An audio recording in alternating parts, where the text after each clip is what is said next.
पठामि संस्कृतं नित्यं वदामि संस्कृतं सदा ध्यायामि संस्कृतं सम्यक् वन्दे संस्कृतमातरं वन्दे संस्कृतमातरं वन्दे संस्कृतमातरम्।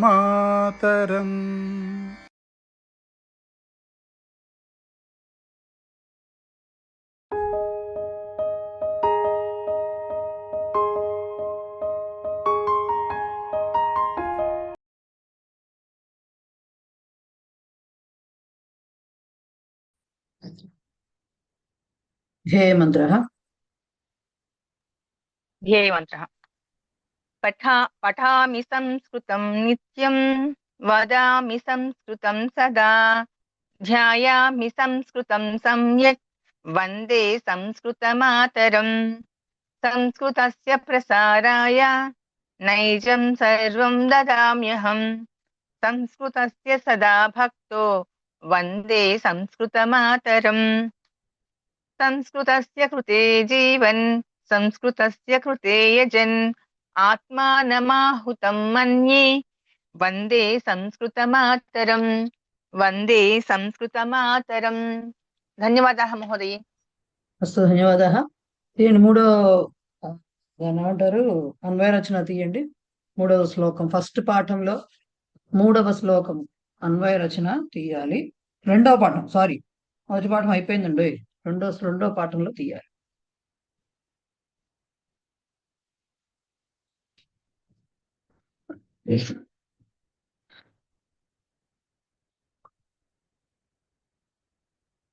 సో మన అన్వయ రచనలో భాగంగా భగవద్గీతలోని ప్రథమోధ్యాయం ఏదైతే ఉందో దాంట్లో నుంచి సెలెక్టెడ్ శ్లోకాలు చదువుకుంటున్నాము. దాంట్లో 2 అయినాయి, మూడవది. ఆ రెండిట్లో కూడా ఏం చెప్పాము? పాండవ సైన్యాన్ని చూసి మన దుర్యోధనుడు గురువు దగ్గరికి ఆచార్య ఉపసంగమ్య అని చదువుకున్నాం కదా, వెళ్ళి ఇట్లా చెప్పాడు అని చెప్పి వీళ్ళందరినీ చూడు ఆచార్య అని చెప్పి చెప్తున్నాడు అని మొదలు పెట్టాడు చెప్పటం. వీళ్ళందరినీ చూడు, ద్రుపద పుత్రుని చేత రచన గావించబడిన పాండవుల యొక్క ఈ పెద్ద గొప్ప సైన్యాన్ని చూడు అని చెప్పి ఇంకా కంటిన్యూషన్ అన్నమాట జరుగుతోంది. అత్ర శూరా మహేశ్వాస భీమార్జున సమాయుధి యుయుధానో విరాటశ్చ ద్రుపదశ్చ మహారథః. అత్ర శూరా మహేశ్వాస భీమార్జున సమాయుధి యుయుధానో విరాటశ్చ ద్రుపదశ్చ మహారథః. తర్వాత పదవి భాగం ఎలా చేసుకోవాలి కింద ఇచ్చేశారు, బట్ మళ్ళీ చెప్పుకోవాలి కాబట్టి మనం అత్ర శూరాః మహేశ్వాసాః భీమార్జున సమాః యుధి యుయుధానః విరాటః చ ద్రుపదః చ మహారథః. ఇవి చెప్పారు. ఏం చెప్పుదాం అనుకుంటున్నాడు? పదాలకు మనం మిగతావన్నీ చేసే ముందు అర్థం తెలుసుకోవాలి. అత్ర ఇక్కడ శూరాః పేజ్ నంబర్ సార్ మీరు చూసుకోవాలి, నా పేజ్ నంబర్ డిఫర్ అవుతాయి. సెకండ్ లెసన్ అన్వయ రచన అలా చూసుకోండి. రెండవ పాఠంలో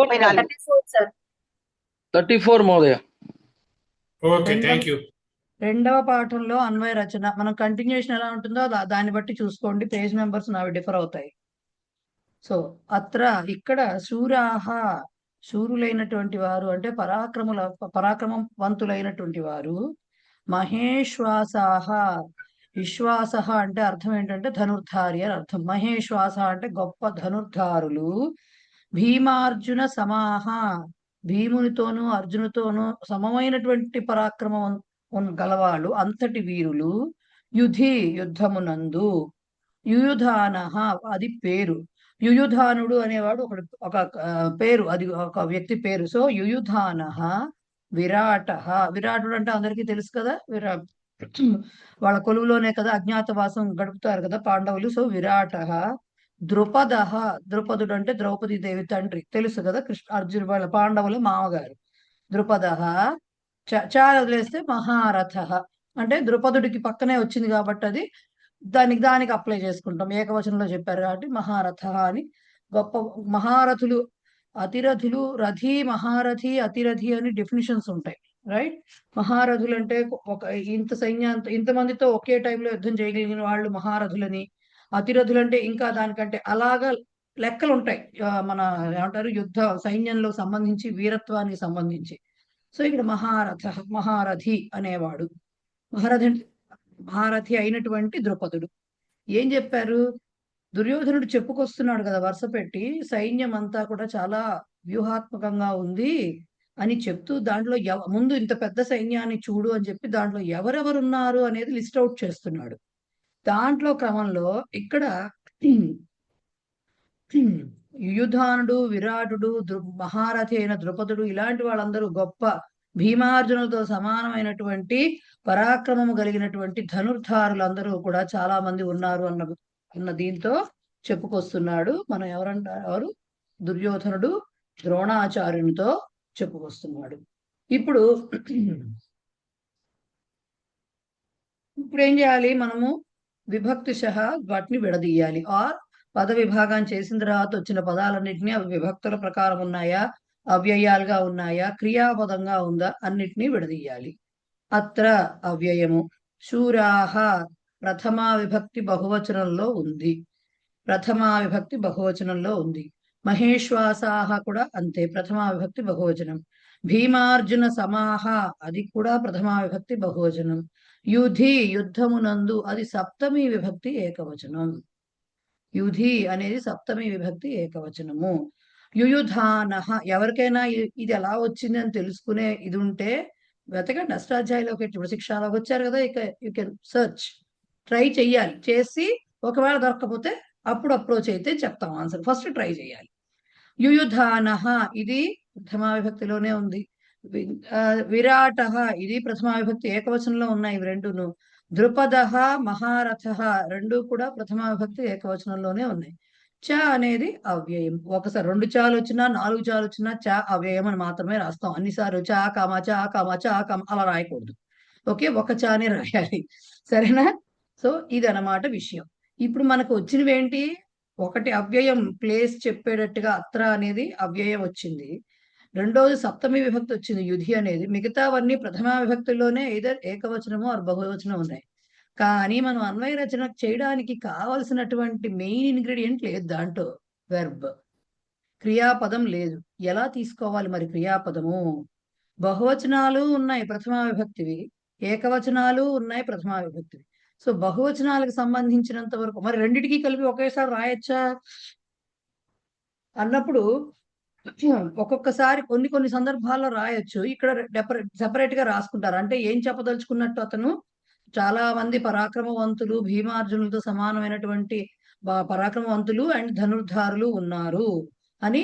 విరాటుడున్నాడు, ద్రుపదుడున్నాడు, మహారథి ద్రుపదుడున్నాడు, యుయుధానుడున్నాడు అని చెప్పుకుంటూ వస్తున్నాడు ఆయన. సో మనం కూడా 2 రకాలుగాను చెప్పాలి. సో ప్రథమా విభక్తి బహువచనం ఉన్నప్పుడు క్రియాపదం ఏం తీసుకోవాలి? సంతి అని తీసుకోవాలి, అత్యాహారం చేసుకోవాలి.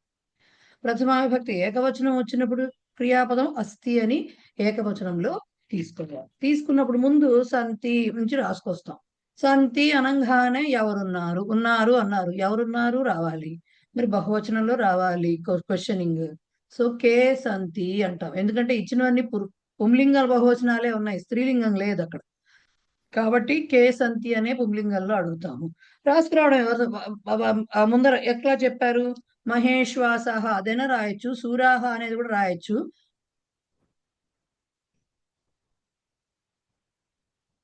ఓకే, సూరాహ అనేది కూడా రాయొచ్చు. బట్ వాళ్ళు చెప్పదలుచుకుంది ఏంటంటే భీమార్జున సమానమైనటువంటి సూర్యులు అని చెప్తున్నారు. దానికి ముందు మహేశ్వాసులు అని చెప్తున్నారు. ఎందుకంటే ధనుర్ధారులు అంటే గొప్ప ధనుర్ధారులు, అలాగే భీముడు అర్జునుడితో సమానమైన పరాక్రమం గలవారు. ఇలా తీసుకుంటే వాక్యాన్ని మహేశ్వాసాహ అందుకొచ్చింది.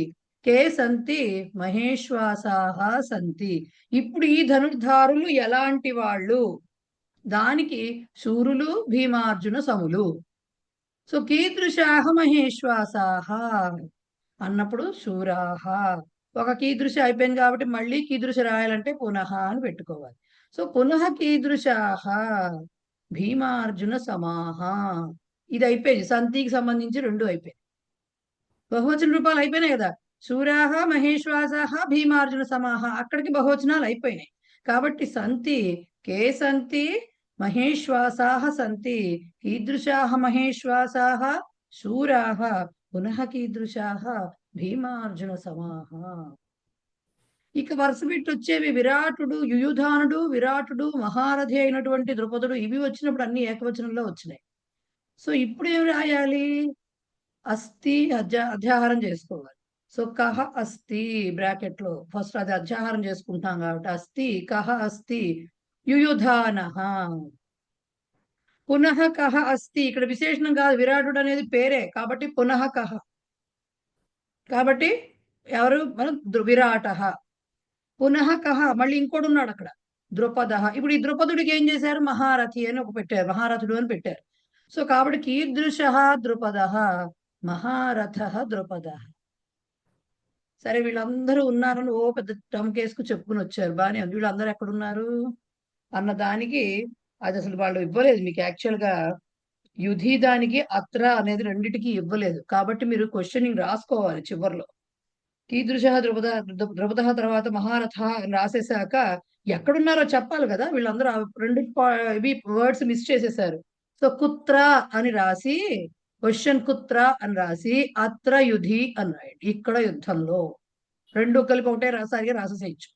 కుత్ర అత్ర యుధి అంటే ఇక్కడ యుద్ధంలో అని చెప్పడం.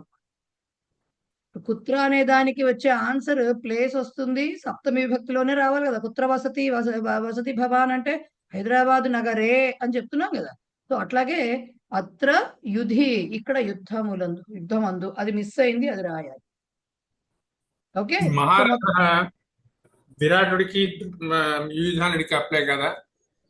ఒకటే ఇచ్చారు కాబట్టి ఒక లాస్ట్ టర్మ్ కి అప్లై చేశారండి. మహారథాహ అంటే మొత్తానికి అప్లై అవుతూ ఉండేది. ఓకే,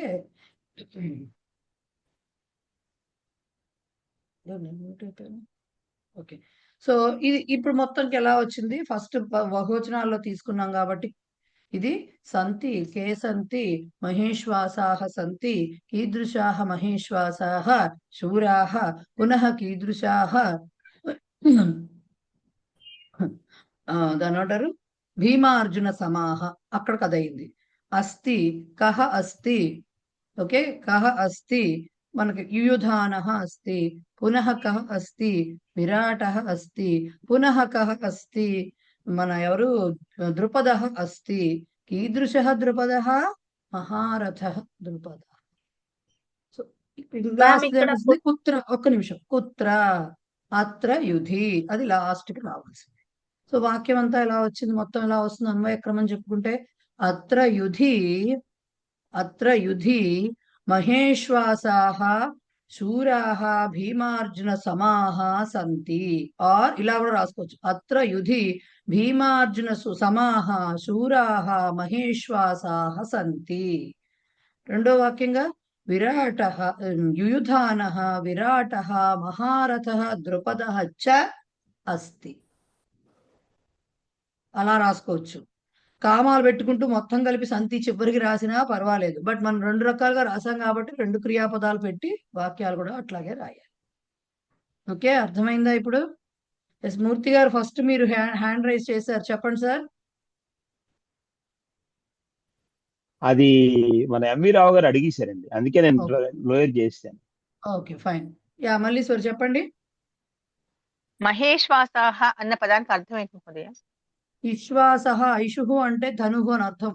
విశ్వాసః అంటే ధనుర్ధారి అని అర్థం. మహా విశ్వాసః మహేశ్వాసః గొప్ప ధనుర్ధారి అని అర్థం. అదొకటి. రెండోది కుత్ర అస్తి అని రాయాలా మనం? అంటే క్వశ్చన్ రాసేటప్పుడు కుత్ర అక్కర్లేదు. కుత్ర అంటే కుత్ర సంతి రావాలి, ఎందుకంటే వీళ్ళందరినీ చెప్పి చివరికి కాబట్టి కుత్ర సంతి అని రాసుకోవాలి. కుత్ర అని క్వశ్చన్ వేసినా కూడా అదే అర్థం వస్తుంది. కుత్ర అస్థి గాని సంతి గాని వస్తుంది కాబట్టి అట్లా అయినా పర్వాలేదు. లేదండి నేను ఇలాగే రాస్తానంటే కుత్ర సంతి అని రాసుకోవాలి చివరి. Okay right. ఇంకెవరికైనా డౌట్లు ఉన్నాయా? రవళి చెప్పండి రవళి. శిరీష చెప్పండి. లేదు మల్లీశ్వర్ గారు అడిగేశారు. Okay fine fine. రవళి చెప్పండి.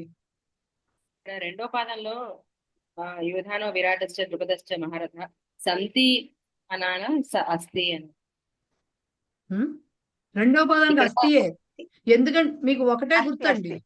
వాళ్ళందరూ ఉన్నారు అన్నప్పుడు ఒక్కొక్కటి చాతోటి విడదీసి చెప్పినప్పుడు క్వశ్చనింగ్ మొత్తం రాసేటప్పుడు వీళ్ళందరూ ఉన్నారు అని మామూలుగా జనరల్ తాత్పర్యం వరకు బహువచనంలో చెప్పొచ్చు.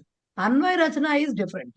అన్వయ రచనకి మీకు పదానికి విరాట అన్నప్పుడు సంతి అనలేం కదా, కహ అస్థి అని మాత్రమే అన్నారు. ఓకే. అండ్ ఇంకో పాయింట్ గుర్తుపెట్టుకోవాల్సింది ఏంటి ఇక్కడ అంటే, ఇక్కడే కాదు ఎక్కడైనా చ అనేది సముచ్చయ వాచకం కదా, చ అనేది.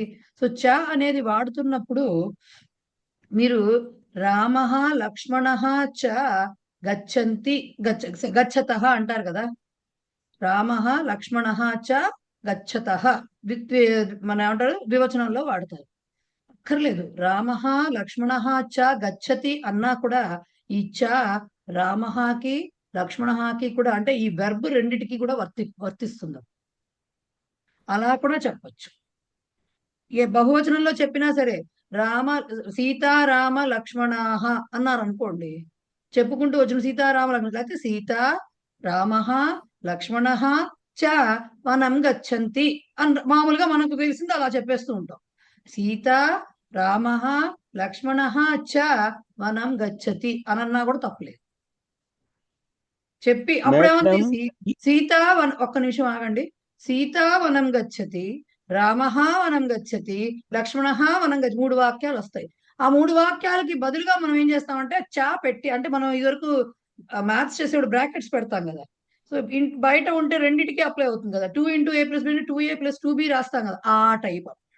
సో చా రాసినప్పుడు అక్కడ ఏకవచన క్రియాపదం వాడచ్చు, లేదంటే రెండు మాటలు ఉన్నాయనుకోండి చా తోటి లింక్ అవుతూ రెండిటికి కలిపి ద్వివచనం రాయొచ్చు, ఎలా అయినా రాయొచ్చు. రెండిటి యూసేజ్ ఉంది. మీకు దీనికి ఎగ్జాంపుల్ ఎక్కడ దొరుకుతుందో చెప్తా. ప్రవేశ పుస్తకంలో చా వాడుతూ వాక్యాలు ఇస్తారు, చూసుకోండి, దాంట్లో కనబడుతుంది. వివేక ఆనంద చ గచ్చతి అని ఏదో ఉంటుంది ఎగ్జాంపుల్, అది చూసుకోండి, తెలుస్తుంది ప్రవేశ బుక్ లో. Right, okay, fine. ఇంకా ఇది ఏం లేదు మేడం, మోరార్లెస్ ఇది each of them is going, each of them is వాడతాం మనం, దెమ్ అని రాసినా సరే మోరార్లెస్ అదే కొద్దిగా సిమిలర్ గా ఉన్నట్టుగా అనిపిస్తుంది. రైట్, ఓకే, ఫైన్, అయిపోయింది కదా మేడం. ఒకసారి చెప్పండి. దీనికి ఒకసారి అన్వయది ఒకసారి చెప్పరా అండి? ఏమీ లేదండి అక్కడ. అత్ర యుధి, అత్ర యుధి భీమార్జున సమాహ శూరాః మహేశ్వాసాః సంతి. Full stop. రెండో వాక్యంగా ఏమొస్తుంది? విరాటః యుయుధాన, ఈ పేరు ఎందుకు మర్చిపోతున్నాను, యుయుధానః విరాటః మహారథః ద్రుపదః చ అస్తి. ఆర్ అక్కడ కూడా సంతి రాసుకో, వాక్య రూపంలో రాసేసేయచ్చు, సంతి అని రాయొచ్చు, అన్వయంలో మాత్రం రాయకు. Okay, thank you. క్లియర్? ఇంకెవరైనా ఉన్నారా? ఫైన్. ఇప్పుడు అనుస్వార సంధి చెప్పుకోవాలండి మనం.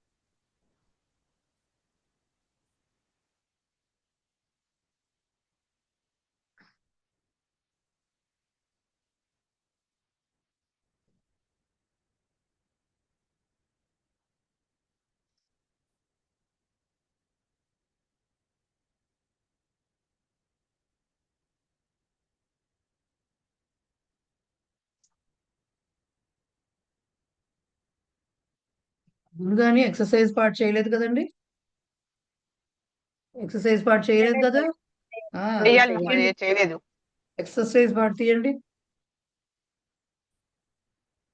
సెకండ్ బిట్ చేసేసామా దాంట్లో? ఫస్ట్ బిట్ ఒకటే చేసాం. సో సెకండ్ బిట్ నేను అందరినీ మ్యూట్ చేస్తున్నా, ఎవరిని అడిగితే వరుసగా వాళ్ళు చెప్పుకురండి. సో అధో నిర్దిష్టానాం క్రియాపదానాం శత్రంత పుంలింగ ఏకవచనాంతం రూపం బహువచనాంతం రూపం చ లిఖత. వాళ్ళు లట్లకార రూపం ఇచ్చారు, ప్రథమ పురుష ఏకవచనము, దాని నుంచి మీరు శత్రు ప్రత్యయం ఏకవచనం రాయాలి, పుంలింగంలోది బహువచనం కూడా చెప్పాలి. రవళి స్టార్ట్ చేయండి. ఫస్ట్ ఎగ్జాంపుల్ జానాతికి జానన్ జానంతః అని ఇచ్చారు. ఇప్పుడు చెప్పండి, రవళి చెప్పండి, స్టార్ట్ చేయండి. గృహ్ణాతి గృహ్ణన్ గృహ్ణంతః గృహ్ణన్ గృహ్ణంతః. మల్లీశ్వరి. మహోదయ. ఉమ్.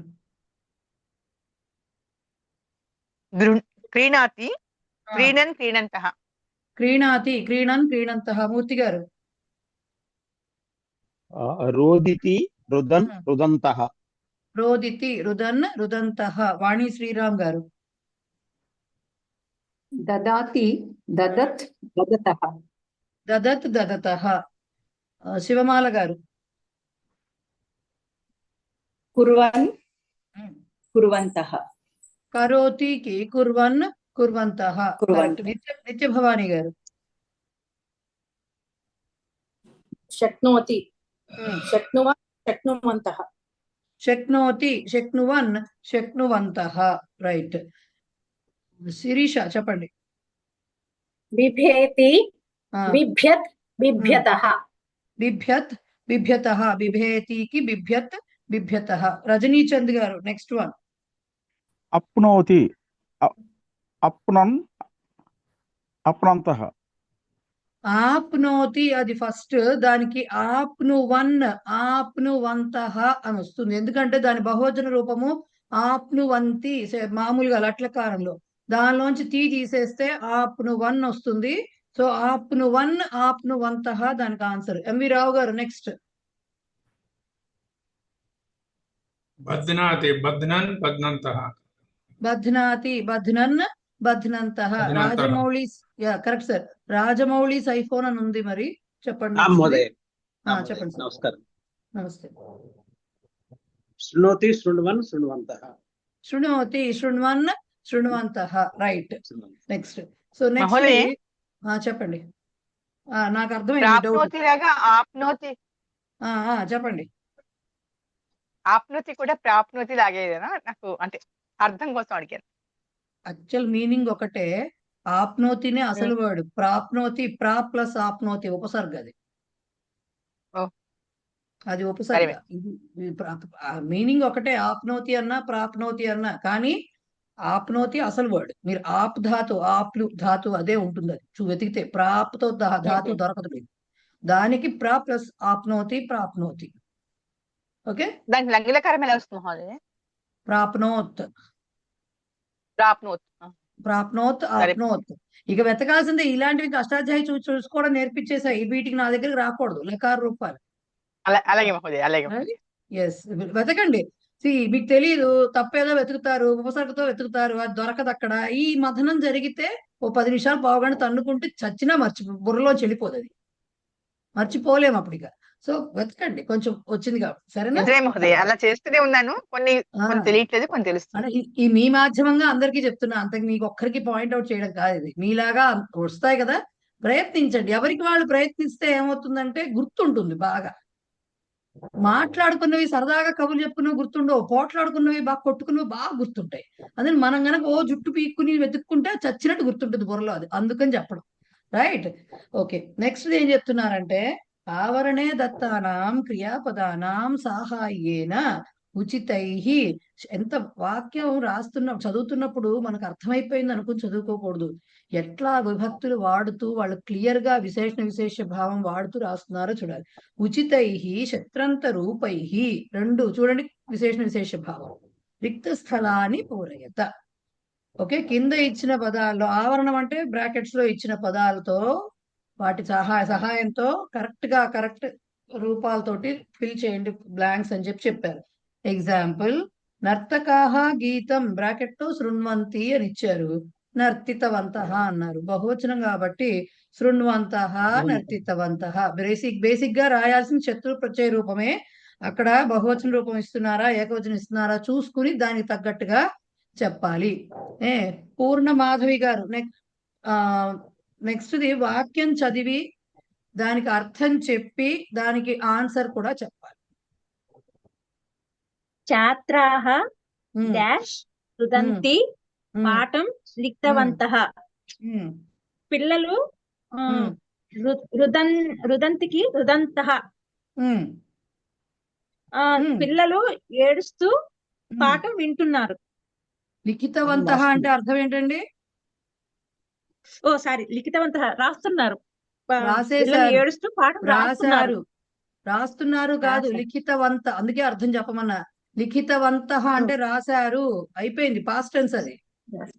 ఓకే, సో పిల్లలు కాదు, విద్యార్థులు. ఛాత్రాహ అంటే విద్యార్థులు ఏడుస్తూ పాఠం, ఎవరో మనలాంటి వాళ్ళు అయి ఉంటారు పాపం, పాఠమును వ్రాస్తారు. లిఖితవంత రాశారు అని చెప్పాలి, వ్రాస్తున్నారు చెప్పకూడదు.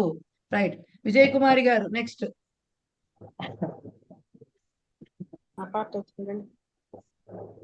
భక్తాః జపం కుర్వంతి ఆనందం అనుభవంతి. భక్తులు జపం చేస్తూ ఆనందాన్ని అనుభవిస్తున్నారు. ఇప్పుడు శత్రుప్రత్యయం చూస్తే భక్తాః జపం కుర్వంతః ఆనందం అనుభవంతి. అంతే, భక్తులు జపమును చేస్తూ ఆనందమును అనుభవిస్తున్నారు. ఇక్కడ ప్రజెంట్ టెన్సే చెప్పాలి, అనుభవంతి ఉంది కాబట్టి కుర్వంతః రాయాలి. కరెక్ట్. సూర్యకుమారి గారు నెక్స్ట్ వన్. సూర్యకుమారి గారు అన్మ్యూట్ చేసా. అర్చకాః తీర్థం దదతి ఉపవిష్టవంతః సంతి. దానికి ఫస్ట్ శత్రు ప్రత్యయం దదతికి దదతః వస్తుందండి. Very good. తర్వాత అర్థం అర్చకులు తీర్థం ఇస్తూ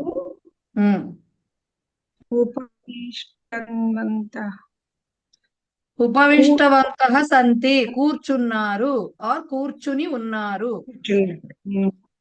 తీర్థమును ఇస్తూ అని చెప్పాలి. అర్చకులు తీర్థమును ఇస్తూ కూర్చుని ఉన్నారు. ఓకే, ఉపవిష్టవంతః సంతి. కరెక్ట్. లక్ష్మీ సురేష్ చెప్పండి నెక్స్ట్ వన్.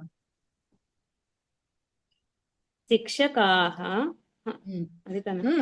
అదే శిక్షకాః పుస్తకాని డాష్ శాలాం ఆగతవంతః. క్రీణంతి ఉంది, క్రీణంతః. ఓకే, శిక్షకులు పుస్తకాలను కొని శాలకు వెళ్ళారు, విద్యాలయానికి వెళ్ళారు. కొని అని చెప్తారా? శత్రు ప్రత్యయానికి అర్థం ఏం చెప్పాలి? కొనుక్కుని అన్నా కొని అన్నా ఒకటే అర్థం. శత్రు ప్రత్యయం అది కొంటూ శాలకు వెళ్ళారు. అది ఓకే. సో శిక్షకాః పుస్తకాని క్రీణంతః శాలాం ఆగత, యాక్చువల్ గా వచ్చారు అని అర్థం.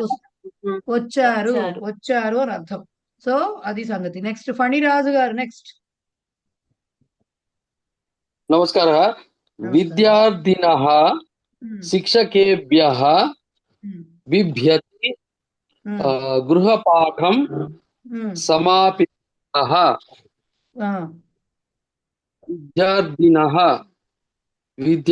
విద్యార్థులు శిక్షకుని నుంచి లేదా శిక్షకుని వలన భయంతో అంటే బిభ్యతః భయంతో గృహపాఠం అంటే ఇంటి కార్యం గృహకార్యం సమాపితవంతః దాన్ని సమర్పించారు లేకపోతే ఇచ్చారు, పూర్తి చేశారు అని అర్థం సార్. సమాపితవంతః అంటే సమాపిత అంటే పూర్తి చేశారు. విద్యార్థినులు శిక్షకేభ్యః బహువచనం, అందుకని విద్యార్థినులు శిక్షకుల వలన భయపడుతూ గృహ కార్యం పూర్తి చేశారు. కరెక్ట్. ఓకే, శశికళ చెప్పండి లాస్ట్ వాక్యం. మ్యామ్ బిభ్యంతః నా బిభ్యతః నా? బిభ్యతః, దదాతి, బిభేతి, దధాతి, వీటికి నకారము రాదు. మహోదయ చెప్పండి. ఎవరు? శశికళ గారు చెప్పండి, ఎక్కడున్నారు? ఓకే. అభిమానినః పశ్యస్య ధ్వజం आपणेषु बध्नन्ति आग्रे गतवन्तः. ఫస్ట్ పాయింట్ పక్షస్య, ఇట్ ఈస్ నాట్ పక్ష్యస్య. పక్షస్య యకారం లేదు దాంట్లో. పక్షస్య ఆపణేషు బధ్నంతి అగ్రే, ఆగ్రే కాదు అగ్రే గతవంతః. ఇప్పుడు చెప్పండి ఆన్సర్ చెప్పేసి అప్పుడు వాక్యానికి అర్థం చెప్పండి. బధ్నంతి అంటే బధ్నంతః వస్తుంది. కరెక్ట్. ఇప్పుడు ఆన్సర్ ఇది అర్థం చెప్పండి. అభిమానినః పశ్యస్య అంటే అభిమానులు చూస్తూ ధ్వజం ఆపణేషు. ధ్వజం అంటే ఐడియల్. నేను చెప్తా. అభిమానినః గుణినః లాగా అభిమానికి బహువచనం అది.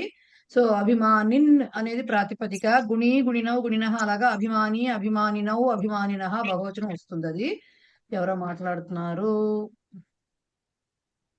సో అభిమానినః అభిమానులు, పక్షస్య అంటే పార్టీ, మనం రాజకీయ పార్టీ పొలిటికల్ పార్టీస్ ఉంటాయి, వాటి యొక్క ధ్వజము పార్టీ జెండా. ఓకే, ధ్వజం అంటే జెండా, పార్టీ జెండా అని ఆపణేషు మన కొట్లు మన దుకాణాల యందు బధ్నంతః వాటి మీద కడుతూ ఉంటారు కదా, కడుతూ బధ్నంతః కడుతూ అగ్రే గతవంతః వెళ్తున్నారు. అంటే వాళ్ళు ఆ దీంట్లో ముందుకు వెళుతూ ర్యాలీ లాగా వెళుతూనో ఏదో కనిపించిన కొట్టుకల్లా కట్టుకుంటూ వెళ్తున్నారు వాళ్ళు, అదనమాట. Right, okay fine.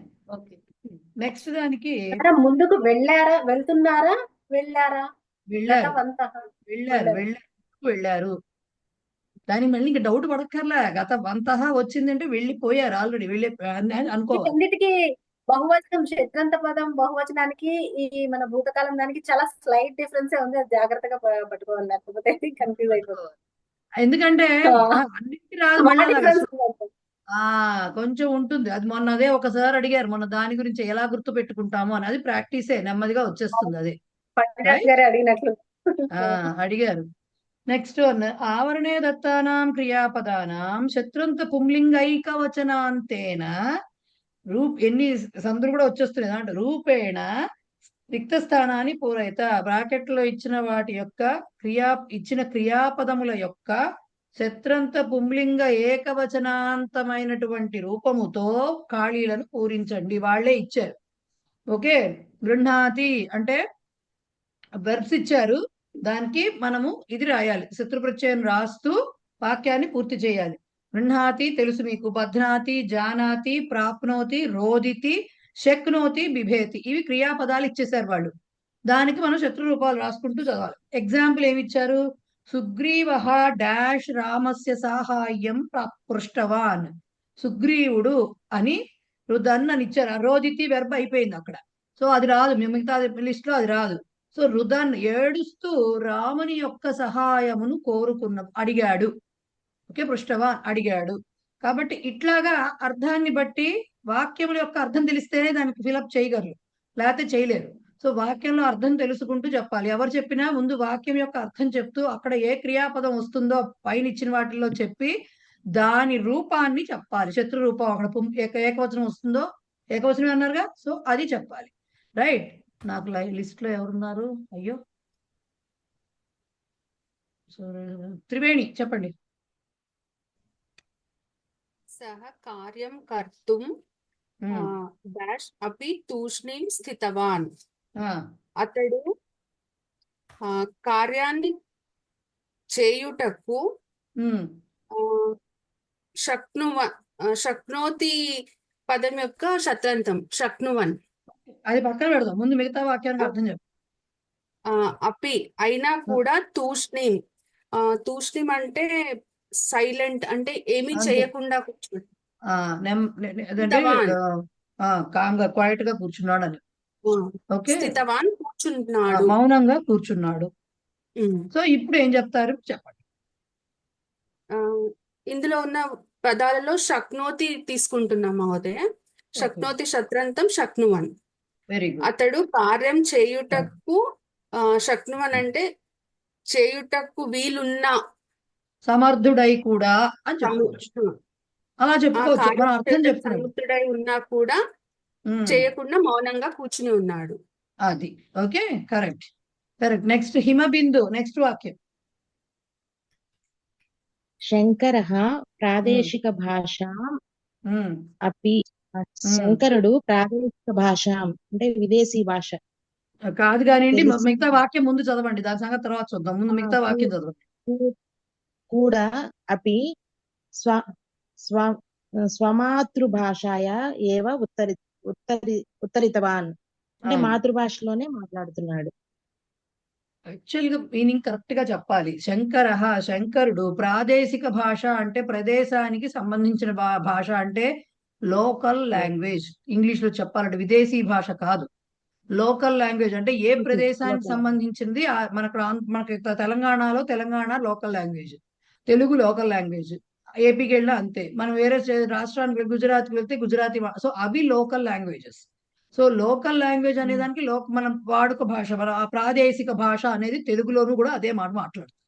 కాబట్టి శంకరుడు ప్రాదేశిక భాషను డాష్ అపి స్వమాతృభాషయా, తన మాతృభాషతోనే ఉత్తరితవాన్. ఉత్తరితవాన్ అంటే అర్థం ఏంటంటే సమాధానం చెప్పటం, మాట్లాడటం కాదు. ఉక్తవాన్ అనో లేకపోతే వార్తాలాపం కృతవాన్ అనో ఇలా ఉంటే మాట్లాడుతున్నాడని చెప్పచ్చు, లేకపోతే సంభాషితవాన్ అనో ఇలా చెప్తే. ఉత్తరితవాన్ అంటే ఏంటి? సమాధానం చెప్పాడు అంటే ఎవరో ఆ లోకల్ లాంగ్వేజ్. ఇప్పుడు మనం తెలుగు రాని వాళ్ళని మనం తెలుగులో అడుగుతాం, వాళ్ళు ఏంటంటే మన భాష తెలిసినా సరే ఇంగ్లీష్లోనో హిందీలోనో సమాధానం చెప్పారనుకోండి, అదనమాట విషయం. అడిగిన దానికి సమాధానం చెప్పటం ఉత్తరితవాన్ అంటే. సో ఇప్పుడు దానికి ఏమొస్తుందో చెప్పండి.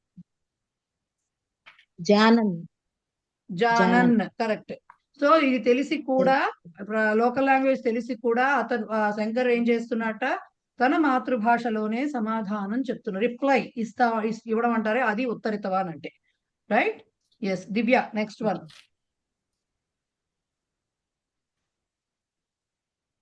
సర్వేషః నూతనాన్ అనుభవాన్ డాష్ కార్యశ్రేణ్యాం అగ్రే గతవాన్.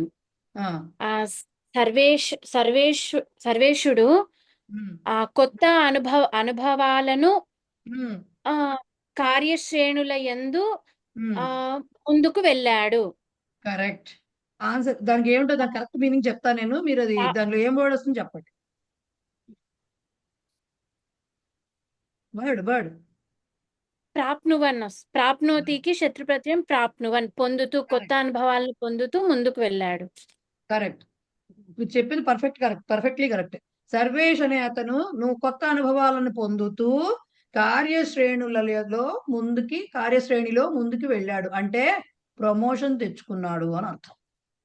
కార్యశ్రేణి అంటే ఏంటి? డిపార్ట్మెంట్ లో ఉండే ఆ హైరార్కీ అంటామే, అదనమాట. దాంట్లో ముందుకు వెళ్ళాడు అని అర్థం. ఓకే, సో ఎప్పుడైనా ప్రమోషన్ వచ్చింది అని చెప్పినప్పుడు ఇట్లాంటి మాటలు వాడుకోవచ్చు అనమాట, ఎవరికైనా అట్లాంటివి ఉంటే. రైట్? మల్లీశ్వరి చెప్పండి.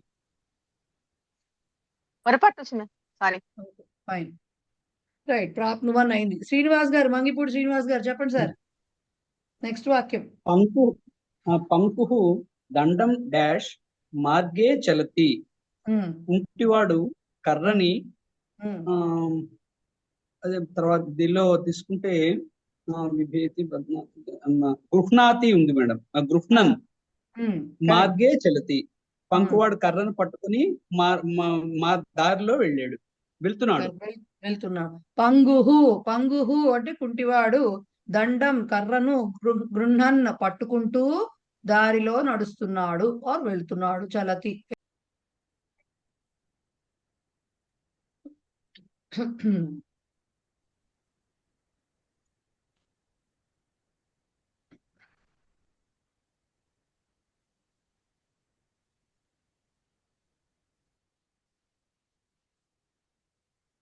నండూరు ఆంజనేయ ప్రసాద్ గారు, నెక్స్ట్ చెప్పండి సార్. దుష్టాత్ డాష్ కర్మకరః కార్యే దోషం కృతవాన్. దుష్టుల నుంచి డాష్ పనివారు పనిలో దోషమును చేశారు. కర్మకరః పనివాడు దోషమును చేశాడు. దుష్టాత్ బిభ్యత్ భయపడుతూ, కర్మకరః కార్యే దోషం కృతవాన్. ఈ పనివాడు పనిలో తప్పును చేశాడు. కరెక్ట్. దుష్టాత్ అంటే కూడా ఏకవచనమే. సో దుష్టుని వలన భయపడుతూ, కరెక్ట్. సో దుష్టుని వలన భయపడుతూ పనివాడు పనిలో తప్పు చేశాడు. కరెక్ట్. మధ్యలో ఒక వాక్యం ఆయన వదిలేశారు, ఇంకొకటి చెప్పించుకుందాం ఉండండి. శ్రీలత గారు, మధ్యలో ఒక వాక్యం మిస్ అయింది, అది చెప్పండి మీరు. శ్రీలత గారు అన్మ్యూట్ చేసుకుని చెప్పాలి ఆన్సర్. నమస్తే. నర్తకః పాదయోః కింకిణి డాష్ శీఘ్రం ధావితవాన్ ధావితవాన్ నర్త నర్తకః నర్తకుడు పాదములతో క్రీడాంగణంలో క్రీడాంగణం కాదండి, అది కింకిణి. సారీ కింకినీం అంటే బెల్స్ ఫర్ ద యాంక్లెట్స్ అవేనండి. గజ్జెలు, ఓకే, గజ్జెలు. అందెలు, మువ్వలు, గజ్జెలు ఏవైనా కావచ్చు కింకిణి అంటే. నర్తకుడు పాదముల యొక్క అందెలతో శీఘ్రం ధావితవాన్ వెంటనే పరిగెత్తాడు. ఓకే. బధ్నాతి బధ్నాతి అంటే బధ్నన్ శీఘ్రం ధావితవాన్. నర్తకుడు కాలిలో అంటే పాదములలో కింకిణి అందెలను కట్టుకుంటూ, పాదముల యొక్క కాదు, పాదముల యందు పాదయోహ సప్తమిలో కూడా వస్తుంది కదా, అది చెప్పుకోవాలి. కాళ్లకు అంటే కాళ్ళ యందు అని అర్థం అన్నమాట. ఎందుకు సప్తమియే చెప్పుకోవాలి? ఈ కింకిణి అంటే ఆ అందెలు ఎక్కడ ఉంటున్నాయి, వాటికి ఉండే స్థానం ఏమిటి, దానికి ఆధారం ఏమిటి, పాదము. కాబట్టి అక్కడ సప్తమినే అర్థం చెప్పుకోవాలి. సో కింకిణి ఆ అందెలను భద్రన్ కట్టుకుంటూ పరిగెట్టేశాడంటే ప్రోగ్రామ్ కి టైం అయి ఉంటుంది. గబగబగా శీఘ్రం ధావితవాన్ పరిగెత్తాడు, స్పీడ్ గా అంటే త్వరగా పరిగెత్తాడు. రైట్. సో అది శత్రు ప్రత్యయానికి సంబంధించిన విశేష క్రియాపదాలకు సంబంధించినటువంటి అభ్యాసము. దీంట్లో అన్వయాలు కూడా అయినాయి. ఇక మిగిలింది ఏంటంటే సంధి అండ్ సంగ్రహ విషయాలు కూడా మొన్న అయిపోయినాయి కదా. సో సంధి యాక్చువల్ గా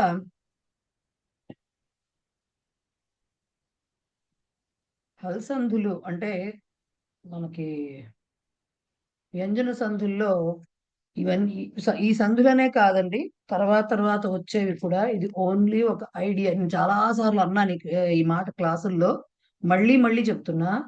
చాలా బేసిక్ ఐడియా ఇవ్వడం కోసం మాత్రమే సంధులు చెప్పారు. సంధులు కానీ సమాసాలు, ఫర్ దాట్ మ్యాటర్ ఏ టాపిక్ అయినా, ఈవెన్ విభక్తులైనా ప్రవేశాలు, వాటికి ఇంకా కొన్ని డిఫరెంట్ కేసెస్ ఉంటాయి, లేదు కొన్నింటికైతే కొన్ని ఎక్సెప్షన్స్ ఉంటాయి. అవన్నీ డీప్ స్టడీ చేసినప్పుడు కానీ అర్థం కావు. ఇది ఓన్లీ పై లెవెల్ అన్నమాట. ఇప్పుడు ఓకే, పై లెవెల్, దాని లోతు దిగితే గానీ తెలియదు. పై వరకే చెప్తున్నారు. అందుకని ఇదే మా మేడం ఇంతే చెప్పింది కాబట్టి ఇంతే, దీనికి ఏం లేదు అని అనుకోకండి. జస్ట్ మీకు ఇలాగా రుచి చూపించడం వరకే. అందుకనే యాక్చువల్గా హల్సంధులకు కూడా అంటే మనం సంధి ఏదైనా చెయ్యాలనుకోండి, ఒక 2 పదాలు ఇచ్చినప్పుడు 2 పదాల మధ్యలో సంధి నిర్దేశం జరగాలంటే కూడా ఒక ప్రాసెస్ అవన్నీ ఉంటాయి. యాక్చువల్గా ఫస్ట్ ఏ సంధి చేయాలి, తర్వాత ఏ సంధి చేయాలి, ఇది అప్లికబుల్ అవుతుందా లేదా అని ఫస్ట్ నుంచి ఏ ఆర్డర్ లో రావాలనేది కూడా వేరే ఉన్నాయి. అవన్నీ మనకు అవన్నీ చెప్పట్లా, జస్ట్ ఇట్లా ఉంటుందని చాలా వెరీ బేసిక్, మనకి రెగ్యులర్ గా మనం ఎన్కౌంటర్ అయ్యే ఇవి ఏవి ఉంటాయో అవే చెప్తున్నారు. సో అదొకటి పాయింట్ గుర్తులో పెట్టుకోండి. సో ఇప్పుడు అనుస్వార సంధి, జస్త్వ సంధి అని 2 సంధులు ఈ లెసన్ లో చదువుకుంటాం. ప్రీవియస్ లెసన్ లో శ్చుత్వ ష్టుత్వ చదువుకున్నాము. ఇప్పుడు అనుస్వార సంధి యాక్చువల్ గా మీరు దీన్ని లేఖన నియమాల్లో భాగంగా ప్రవేశాల్లో చదువుకుంటారు. లేఖన నియమాల్లో భాగంగా ప్రవేశాల్లో ఏం చదువుతారు మీరు? ఒక అనుస్వారం తోటి అంటే ఒక పదం తర్వాత గనక ఆ పదం గనక మకారంతోనూ ఎండ్ అవుతూ ఉంటే, పక్కన గనక స్వరాక్షరంతో స్టార్ట్ అవుతే పక్కన పదము ఇక్కడ మకారం రాయాలని, వ్యంజనాక్షరంతో స్టార్ట్ అవుతుంటే ఇక్కడ అనుస్వారం పెట్టాలని లేఖన నియమంగా చెప్పుకుంటారు. అహం గచ్చామి అన్నప్పుడేమో అహంకి పైన డాటే పెట్టాలి అనుస్వారము.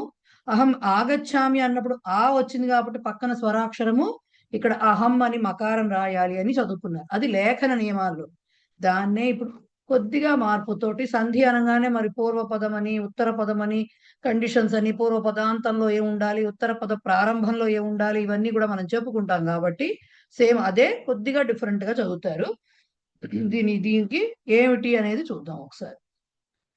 ఆ దాంట్లోకి వెళ్లే ముందర ఇక్కడి నుంచి కొన్ని రకాల టర్మినాలజీ అనేది కొంచెం అవసరం పడుతుంది. అంటే వ్యంజనాలు ఆల్రెడీ మీకు తెలుసుంటుంది. మనం తెలుగులో అయితే పరుషాలు, సరళాలు ఇలాంటివన్నీ మాట్లాడతాం కదా.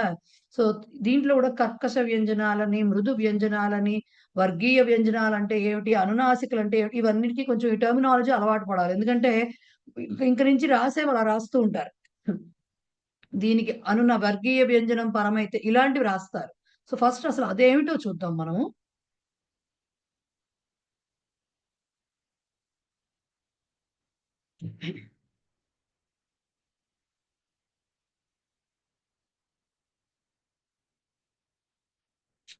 స్లైడ్ షో రావట్లేదంటే వ్యంజనాలు మనకు ఉన్న వాటిల్లో మనకి ఫస్ట్ స్వరాలు తీసేస్తే మిగతా వాటిల్లో క్లాసిఫికేషన్ ఎలా ఉంటుందంటే వర్గ ప్రథమ ద్వితీయ అక్షరాలు ఏవైతే ఉన్నాయో అంటే కఖ చ టఠ తథ పఫ వీటిని ఈ 10 కూడా ఈ 10 కూడా కర్కశ వ్యంజనాని అంటారు వీటిని. ఓకే, కర్కశ వ్యంజనాని అంటారు వీటిని.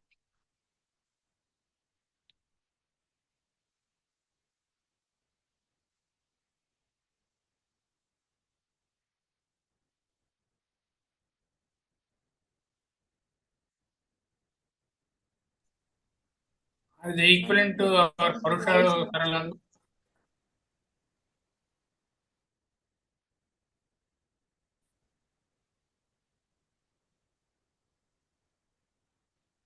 ఏంటి sir? Are they equivalent to our Purusha Saralam అని చెప్పి తెలుగులో ఉంటాయి కదా, అవి ఒకటేనా? సుమారుగా కొద్దిగా తేడాలు ఉంటాయి కానీ బట్ కొంతవరకు ఒకటిగానే ఉంటాయి. ఓకే, సో ఇక్కడ మనం తెలుగు వదిలిపెట్టేసేసి జస్ట్ సిమిలారిటీస్ ఊరికే కొంచెం మనకు అలవాటైన పదాలు కాబట్టి అవి అందుకని చెప్పాను. కర్కశ వ్యంజనాలు అంటే ఫస్ట్ 2 వర్గంలో ప్రథమ ద్వితీయ అక్షరాలు కర్కశ వ్యంజనాలు అనబడతాయి. అలాగే 3, 4, 5 మొత్తం అంటే కర్కశ వ్యంజనాలు ఎన్నైనా ఇప్పుడు మనకి 10. అవి కాకుండా మృదు వ్యంజనాని అంటారు వీటిని. ఓకే, మృదు వ్యంజనాని అంటే ఏంటి? వర్గ తృతీయ చతుర్థ పంచమాక్షరాలు ప్లస్ యారలవహ. యారలవ శేషసహ అని చెప్పేసుకోకూడదు, యారలవహ. సో ఇవి అన్ని మొత్తం 3 5 15, ఈ 5 20 మృదు వ్యంజనాని ఉంటాయి. కర్కశ వ్యంజనాన్ని 10, 20 మృదు వ్యంజనాని ఉంటాయి. ఓకే, అందుకనే మృదు వ్యంజనాని అనగానే టక్కుమని ఓన్లీ ఇంతవరకే గుర్తుపెట్టుకోకూడదు, ఈ యారలవహ కూడా గుర్తుపెట్టుకోవాలి. ఓకేనా? నెక్స్ట్ దీంట్లోనే మళ్ళీ అనునాసికాహ అంటే ఏంటి?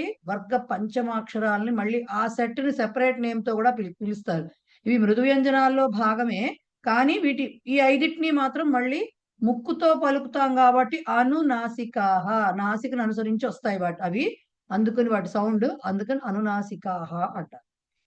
సో కర్కశ వ్యంజనాని యారలవహ అంటే మిగతా 3 ఇవి కలిపేసి ప్లస్ యారలవహ కలిపి మృదు వ్యంజనాని అనునాసికాహ. ఇవి కాక ఇంకొక టర్మ్ వస్తూ ఉంటుంది వర్గీయ వ్యంజనాని అంటే ఈ యారలవహాలు రావు. వర్గీయ వ్యంజనాని అంటే కచట తప వర్గాల్లో ఉన్నటువంటి 25 లెటర్స్ ఏవైతే ఉన్నాయో వాటిని వర్గీయ వ్యంజనాలు అంటారు. ఓకే, వర్గీయ వ్యంజనాలు అంటే ఏంటి? మొత్తం 25 కచట తప వర్గాలు. ఓకే, కర్కశ వ్యంజనాని అంటే వర్గీయ వ్యంజనాల్లోనే ఫస్ట్ 2 లెటర్స్ అంటే వర్గ ప్రథమ ద్వితీయ అక్షరాలు కర్కశ వ్యంజనాలు. మృదు వ్యంజనాలు అంటే వర్గ తృతీయ చతుర్థ పంచమాక్షరాలతో పాటుగా యారాలవాహ కలిపి మృదు వ్యంజనాని అంటారు. అదే అనునాసికలు అంటే వర్గంలో ఉన్నటువంటి పంచమాక్షరాలని మాత్రం అనునాసికలు అంటారు. ఇది గుర్తుపెట్టుకోవాల్సిన విషయము. రైట్, ఈ టర్మినాలజీ బాగా వస్తుంది ఇంక నుంచి.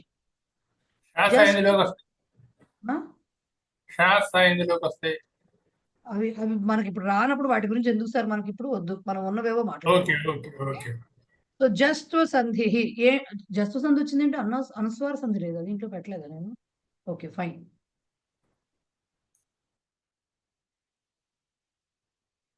అనుస్వార సంధి పెట్టినట్టు లేను. ఓకే పర్వాలేదు, నోట్తో చెప్పేసుకునేది ఇది ఏమీ లేదు. పదము యొక్క పదాంతములో ఉన్న మకారానికి గనక పదాంతంలో ఉన్న మకారం అంటే పూర్వపదములో ఎండింగ్ లో మకారం ఉంటుంది, అట్లాంటి వర్డ్సే వస్తాయి, అదే కండిషన్స్ కాబట్టి. ఆ మకారానికి ఉత్తర పదంలో కనుక సేమ్ అదే స్వరాక్షరం వస్తే మీకు మకారమే వస్తుంది. రానప్పుడు మనం అనుస్వార సంధి అన్నప్పుడు ఏంటి? అనుస్వారం పిక్చర్ లోకి రావాలి కాబట్టి ఇక్కడ స్వరాక్షరంతో చెప్పుకో. ఏం చెప్తాము? పదాంతంలో ఉన్న మకారానికి పక్కన వ్యంజనాక్షరం ఏదైనా పరమైతే యాడ్ అయితే అని చెప్తాం. స్వరం గురించి మాట్లాడం. లేఖన నియమాల్లో ఏం చెప్పుకుంటాం? అక్కడ స్వరాక్షరం వస్తే మకారం రాయండి, స్వరాక్షరం రాకపోతే అనుస్వార వ్యంజనాక్షరం వస్తే అని చెప్తాం. మరి అది మామూలుగా నియమం ప్రకారం అది రాసుకునేందుకు మనం వాడుకునేది, అది సంధి జరగపోనిండి జరిగిన. కానీ ఇప్పుడు ఏం చెప్తున్నాం, బాబు మీకు తెలియట్లేదు, స్వరాక్షరం లేకపోతే అక్కడ వ్యంజనాక్షరం గనక వస్తే ఈ దీని మకారానికి ఖచ్చితంగా అనుస్వార సంధి అనేది జరుగుతుంది. అప్పుడు కానీ ఇక్కడ విచిత్రం ఏంటంటే అనుస్వార సంధి జరిగాక కూడా రెండు పదాలుగా కనపడుతూ ఉంటాయి, ఒక పదంగా కనపడదు అది. మరి ఎక్కడ చేంజ్ వచ్చింది, మకారం పోయి అనుస్వారం వస్తుంది, అది చేంజ్, అంతే చేంజ్ వస్తుంది. బట్ అనుస్వారం వచ్చింది కాబట్టి పిక్చర్ లోకి అనుస్వార సంధి అన్నారు.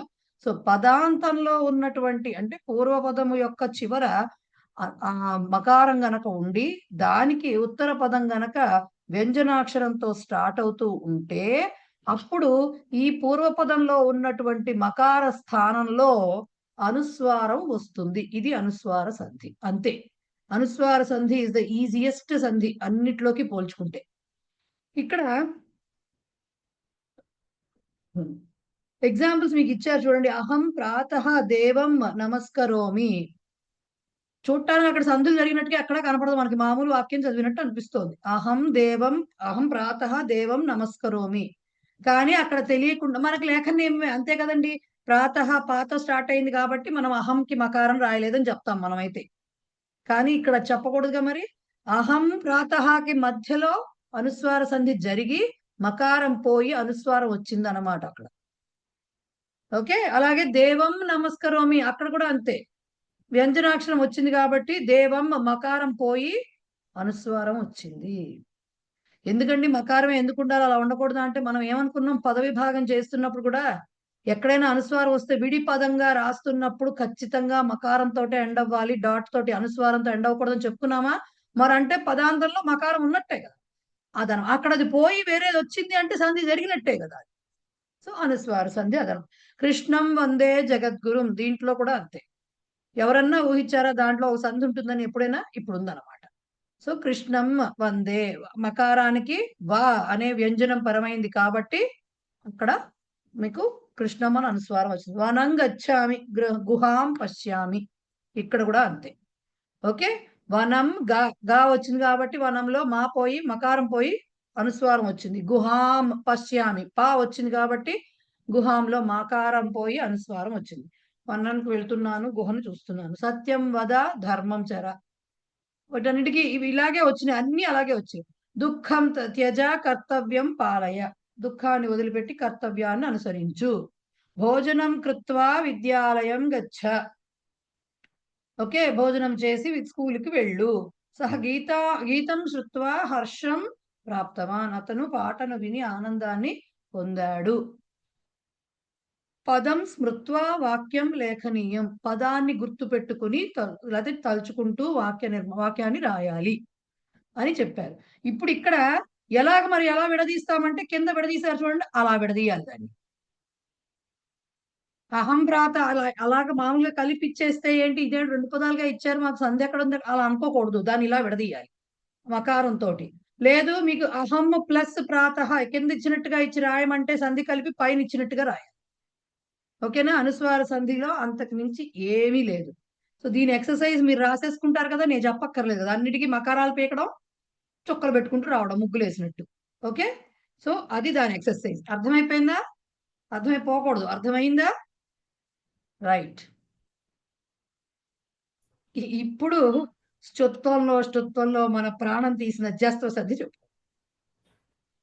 ఉత్త ఉద్ద సత్త సద్ద.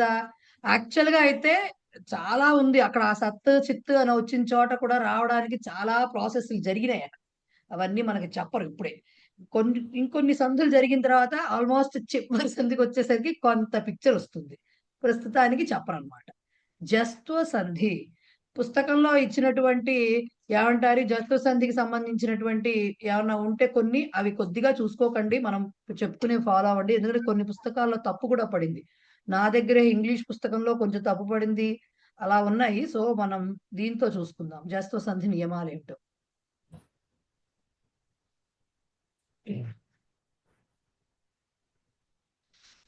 జస్త్వ అంటే ఏంటండి? జస్త్వ సంధి ఎందుకు వచ్చింది ఆ మాట? దీంట్లో గుర్తు పెట్టుకోవాల్సింది గ జడ దబ అనేవి వస్తాయి. జస్త సంధిలో బండ గుర్తు ఏంటంటే జస్త సంధి జరిగింది అని తెలియడానికి ఇది వర్గ తృతీయాక్షరాలు రిజల్టెంట్ వర్డ్ లో కనిపిస్తాయి. దీన్నే తెలుగులో కనుక మీరు చెప్తే పరుషములు సరళములు అవుతాయి అనేది ఒకటి ఉంటుంది సంధి. గసడదవాదేశ సంధి, సరళాదేశ సంధి ఇలాంటి మాటలతో చెప్తారు దాన్ని.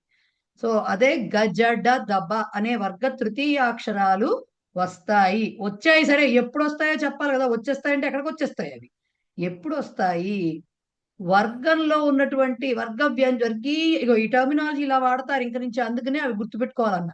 వర్గీయ వ్యంజనాన్ని మైనస్ అనునాసికాహాట అంటే ఏమిటి అర్థం? వర్గీయ వ్యంజనాలు అంటే ఏంటి? మొత్తం 25 కదా. వర్గీయ వ్యంజనాలు అంటే కచట తప్ప వర్గంలో ఉన్నటువంటి 25 వ్యంజనాలు. దానిలోంచి అనునాసికలు అంటే వర్గ పంచమాక్షరాలు. అవి తీసేస్తే మిగిలేవి ఏంటండి? వర్గంలో 1 2 3 4 లెటర్స్ అంటే 4 4 16 అక్షరాలు మిగులుతాయి. 16ఏనా? 4 5 20 అక్షరాలు మిగులుతాయి. 20 అక్షరాలు మిగులుతాయి. కఖ గఘ చచ్చ జఝ డఠ డఢ తథ దధ పఫ బభ ఈ 20 అక్షరాలు. 20 అక్షరాలు కాదు, వ్యంజనాలు. సో వర్గీయ వ్యంజనాన్ని మైనస్ అనునాసికాహ, అనునాసికలు లేనటువంటి వర్గీయ వ్యంజనాలు అంటే మిగిలిన చివరున్న అక్షరాలు తీసేస్తే మిగిలిన ఉన్నటువంటి 20 అక్షరాలకి ఏం యాడ్ అవ్వాలట? ఒక స్వరం అవ్వచ్చు, లేదు మృదు వ్యంజనం. మళ్ళీ మృదు వ్యంజనం అంటే వర్గ తృతీయ చతుర్థ పంచమాక్షరాలతో పాటు యా రా లా వా హ ఇవి మృదు వ్యంజనాలు. వీటిల్లో ఇవి కూడా మళ్ళీ ఎన్ని? 3 5 15 5 20. అక్కడ 20 అక్షరాలు, ఇక్కడ 20 అక్షరాలు ప్లస్ స్వరాలు. ఏదో ఒకటి యాడ్ అవ్వచ్చు. అంటే వర్గ ప్రథమ ద్వితీయ తృతీయ చతుర్థాక్షరాలకు స్వరము కానీ లేదు మృదు వ్యంజనం ఏదైనా కానీ యాడ్ అయినప్పుడు ఏం జరుగుతుంది? ఈ ఉత్తర పదంలో ఏ చేంజ్ ఉండదు. జరిగేదంతా పూర్వపదం ఎండింగ్.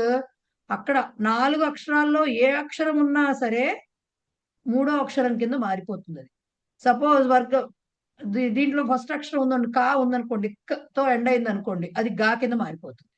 ఆ వర్గానికి చెందినటువంటి తృతీయ అక్షరంతో మారిపోతుంది. కా ఉన్నా, ఖా ఉన్నా, గా ఉన్నా, ఘా ఉన్నా, 4గిట్లో ఏదున్నా సరే అల్టిమేట్ గా ఆ వర్డ్ ఎలా మారుతుంది? గకారం కింద అంటే ఆ వర్గంలో తృతీయ అక్షరం గకారం దాని కింద మారుతుంది. చిన్న ఎగ్జాంపుల్ ఏంటి? వాక్. మామూలుగా అయితే వాక్ కాస్త వాగ్ కింద మారిపోతుంది. ఎందుకు? జస్త సంధి నిబంధన ప్రకారం. ఓకే, మరి ఇది మరి చెప్పారు. ఆ వాక్కి పక్కన విషయం చెప్పకుండానే వాక్ మారిపోయింది అంటారు. ఏమిటండి అంటారేమో. ఇంకొక నియమం కూడా ఉంది జస్త సంధికి. పదంలో చివరిలో కనుక పదాంతంలో ఉన్నటువంటి ఈ మాటలు, ఈ అక్షరాలు ఏవైతే ఉన్నాయో అవి వస్తే అది కూడా వర్గ తృతీయంగా మారిపోతుంది. అందుకనే ఉత్ కాస్త ఉద్దు కింద ఆటోమేటిక్ గా మారిపోతుంది. అది ఉత్ అనేది ఉద్దు కింద ఆటోమేటిక్ గా, ఎందుకంటే పదంలో అంతంలో ఉంది కాబట్టి. ఉపసర్గలు కూడా పదాల కింద లెక్క అవుతాయి. పదంలో ఎండింగ్ లో ఉంది కాబట్టి పదాంతంలో ఉన్నటువంటి ఆ వర్గీయ వ్యంజనం, అనునాసిక కానటువంటి వర్గీయ వ్యంజనం కూడా ఆ వర్గ తృతీయ అక్షరంగా మారుతుంది అనేది ఒక నియమం ఉంది. ఆ నియమం మీకు ఇక్కడ చెప్పలేదు, ఇది ఒక్క నియమమే చెప్పారు. సో ఏదైనా సరే ఇది చెప్పడానికి ఇంత కష్టంగా ఉంటుంది. ఇలా ఎక్స్ప్లెయిన్ చేయమని అడగరు క్వశ్చన్ పేపర్ లో, సంధులు ఇచ్చి తీయమంటారు. సో అప్పుడు మీకు ఈజీ అయిపోతుంది. అది బేసిక్ రూల్ ఏంటి? ముందు 4 అక్షరాలు అనునాసిక కాకుండా వర్గీయ వ్యంజనాలు మిగతావి ఏవైనా సరే ఉండొచ్చు. 1 2 3 4 ఏదైనా ఉండొచ్చు.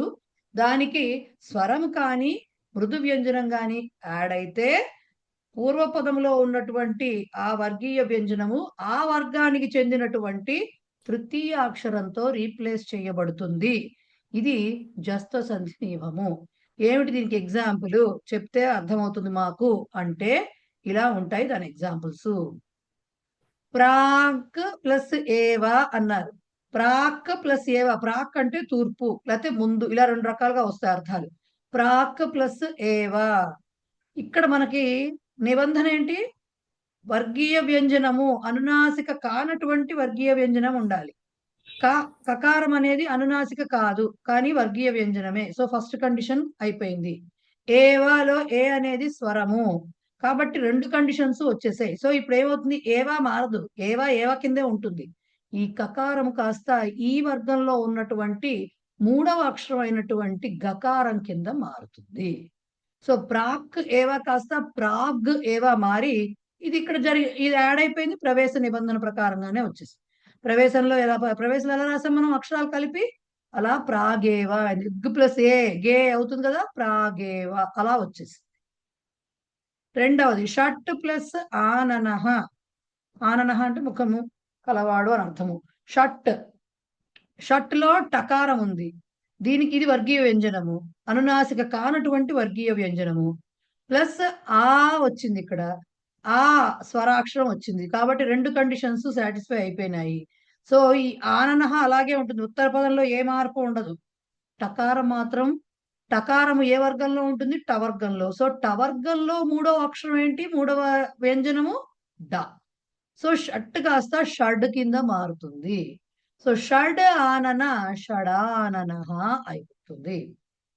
సిమిలర్లీ జగత్ గురుహు, ఇక్కడ రెండు చోట్ల ఏ ఆ స్వరాక్షరాలు వచ్చాయి. ఇక్కడ జగత్ తకారము వర్గీయ వ్యంజనము అనునాసిక కానిది. గురుహు అనే దాంట్లో గా వచ్చింది, గా అనేది మృదు వ్యంజనం, స్వరము కానీ మృదు వ్యంజనం కానీ అన్నారు. మరి గా మృదు వ్యంజనమే కదా. మృదు వ్యంజనాలు అంటే ఏంటి, 3, 4, 5 అక్షరాలు ప్లస్ యారలావాహ. సో 20లో గా అనేది మృదు వ్యంజనం. ఇలా ఉన్నప్పుడు అప్పుడు కూడా ఈ గురుహు తోటి మనకు సంబంధం ఉండదు. జగత్ కాస్త జగద్ కింద మారుతుంది. అంటే తవర్గంలోని మూడవ అక్షరం అయినటువంటి మూడవ వ్యంజనము ద. సో తకారం కాస్త దకారం కింద మారుతుంది. బేసిక్ గా కచట తపలు గజడ దబలు కింద మారిపోతాయండి. అది వచ్చిన బాధ బేసిక్ గా చెప్పాలంటే. ఓకే, కాకపోతే మనకి ఎక్కువగా కచట తప్ప మామూలు ఇవే కనబడతాయి, అల్పప్రాణ అక్షరాలు కనబడుతుంటాయి. కానీ రూల్ ప్రకారం అయితే మహాప్రాణాలు కూడా కలవచ్చు. ఖ ఛ ఠ థ ఫ కూడా కలవచ్చు. ఘ ఝ ఢ ధ భ కూడా అలాంటివి ఏమన్నా వస్తే అవి కూడా వస్తాయి, అలాంటి పదాలు ఉంటే. సో అది ఇది. నెక్స్ట్ మహత్ యశః. యశః యా అనేది మృదు వ్యంజనం. ఓకే, యా మృదు వ్యంజనం. మహత్ తకారం ఉంది.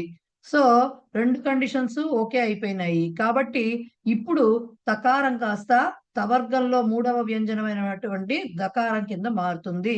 మహత్యశః కాస్త మహద్యశః అయిపోతుంది. మహద్ కింద మారి కలిపి రాసేటప్పుడు ఇలా రాస్తాము, మహద్యశః జగద్గురు ఇలా రాస్తాం కలిపి రాసేటప్పుడు. ఓకే, అప్ జమ్, అప్ అంటే నీరు, జమ్ అప్ జమ్. ఇప్పుడు పకారం ఉంది, ఇక్కడ అనునాసిక కాని వర్గీయ వ్యంజనము. జకారం ఉంది, నెక్స్ట్ జ మృదు వ్యంజనము. కాబట్టి పూర్వపదంలో ఉన్నటువంటి ఈ పకారం కాస్త పవర్గంలో మూడవ వ్యంజనం అయినటువంటి బకారం కింద మారిపోతుంది. సో అప్పు జమ్ కాస్త అబ్ జమ్ అబ్జమ్. అబ్జమ్ అంటే నీటి నుండి పుట్టినది, జనరల్ గా తామర పువ్వునో కలవ పువ్వునో అంటూ ఉంటారు. ఓకే, అబ్జమ్. అలాగే సమ్యక్ అభిహితం, ఇది మళ్ళీ ఫస్ట్ ఎగ్జాంపుల్ లాంటిదే. కకారం ఉంది, ఎంత పెద్ద పేరైనా మాట అయినా ఉండనివ్వండి, మనకు అనవసరం. కకారం ఉంది, స్వరాక్షరం యాడ్ అయింది, కాబట్టి కా కాస్త గా కింద మారి సమ్యగ్ అభిహితం. ఇది కలిపితే సమ్యగ్ అభిహితం అవుతుంది. ఓకే, సమ్యగ్ అభిహితం అవుతుంది. నెక్స్ట్ అబ్ధిహి అనే మాట అందరూ వినుంటారు. అబ్ధిహి అనేది ఇది ఎలా వచ్చింది, అప్ ధిహి. ధిహి అంటే నిలయము అని అర్థం, ఆలయ అలాంటిది. నిధి అన్న టైప్ లో ధిహి అనొచ్చు. సో అప్ ధిహి నీటికి నిలయము, అబ్ధిహి అనేది అలా వచ్చింది అనమాట పేరు. సో అప్ పకారము, ధిహి మృదు వ్యంజనము. ఏమండి ధా అని పలుకుతున్నారు కానీ మృదు వ్యంజనం వస్తుందంటే మరి ఏం చేస్తాం, 3, 4, 5 అక్షరాల్లో ధా వస్తుంది మరి. సో అది మృదు వ్యంజనమే అవుతుంది. సో పకారం కాస్త బకారంగా మారి అబ్ ధిహి అబ్ధిహి అవుతుంది. ఓకే, అజంత భాష, తెలుగు భాష ఇలా చెప్తూ ఉంటాం కదా మనం, అజంత భాష అని. ఎలా వచ్చింది, అచ్ అంతాహ అజంతాహ అంటే అచ్చు స్వరాక్షరంతో ఎండ్ అయ్యే పదాలు అజంత శబ్దాలు. సో అజంతాహ అచ్ అంతాహ. చకారం వచ్చింది, వర్గీయ వ్యంజనం ఇది, దానికి ఆ స్వరం యాడ్ అయింది. సో చాకి కాస్త జా కింద మారిపోతుంది, అజ్ అంతాహ అజంతాహ అవుతుంది.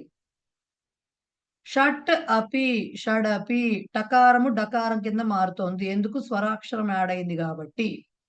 అలాగే సమ్రాట్ ఇతి, టకారానికి స్వరాక్షరం ఇకారం యాడ్ అయింది కాబట్టి టా కాస్త డా కింద మాడి సమ్రాడ్ ఇది కలిపి రాస్తే సమ్రాడితి అవుతుంది. సో పూర్వపదములో ఉన్నటువంటి అనునాసికలు కానటువంటి వర్గీయ వ్యంజనాలకి ఉత్తర పదంలో ఎలా స్టార్ట్ అవ్వాలి? మృదు వ్యంజనం కానీ స్వరాక్షరం కానీ గనక యాడ్ అయితే అప్పుడు ఉత్తర పదం ఏమాత్రం మార్పు చెందదు. పూర్వ పదంలో ఉన్నటువంటి ఆ వర్గీయ వ్యంజనము ఆయా వర్గాల్లో ఉన్నటువంటి తృతీయ అక్షరం కింద మారుతుంది. మారి ఆ తర్వాత రెండిటికి మధ్యలో కలిపి రాస్తాం కాబట్టి పదాలు అలా సందులు కలిసి ఏర్పడతాయి. క్లియర్?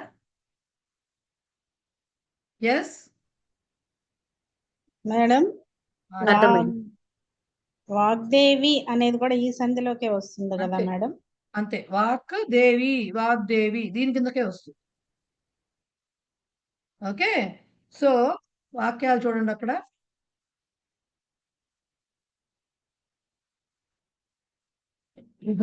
ఉత్తమాః బాలాః సూర్యోదయాత్ ప్రాగేవ ఉత్తిష్టంతి. ఉత్తములైనటువంటి బాలురు సూర్యోదయమున కంటే ప్రాక్ ఏవ ముందుగానే. ప్రాక్ దిశ అంటే మళ్ళీ మీకు తూర్పు దిక్కు అనే అర్థం కూడా ఉంది. ప్రాక్ ఏవ అందుకనే అన్నా ఇందాక మీనింగ్ ముందు అని కూడా వస్తుంది అని. సో ప్రాక్ ఏవ ముందుగానే, సూర్యోదయమున కంటే ముందుగానే లేస్తున్నారు, నిద్ర లేస్తున్నారు అని అర్థం. ఓకే, షడాననః శివస్య పుత్రః. షడాననః అంటే ఎవరండి? 6 ముఖములు గలవాడు, షణ్ముఖుడు. రైట్, అతను శివుని పుత్రుడు. షట్ ఆననః షడాననః. ఇవన్నిటికీ మనము అక్కడ రాసుకున్నాం, ఎలా వచ్చినాయి అనేది రాసాము. జగద్గురుః అస్మాన్ పాతు. జగద్గురువు మనలను రక్షించుగాక.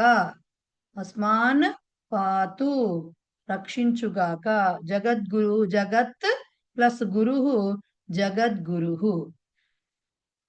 తేన మహద్యశః. పాతు ఆజ్ఞ ప్రేరణ లోట్. అది వర్తమాన కాలంలో ఎలా వస్తుంది? పాతి. ఓకే, పాతు అయిన తేన మహద్యశః సంపాదితం. అతని చేత గొప్ప కీర్తి సంపాదించబడినది. ఇది కర్మణిలో ఇచ్చారు. సో మహత్ ప్లస్ యశః, మహద్యశ, ఇవన్నీ అక్కడ రాసుకున్నాం, స్లైడ్ లో మనం రాసుకున్నాం.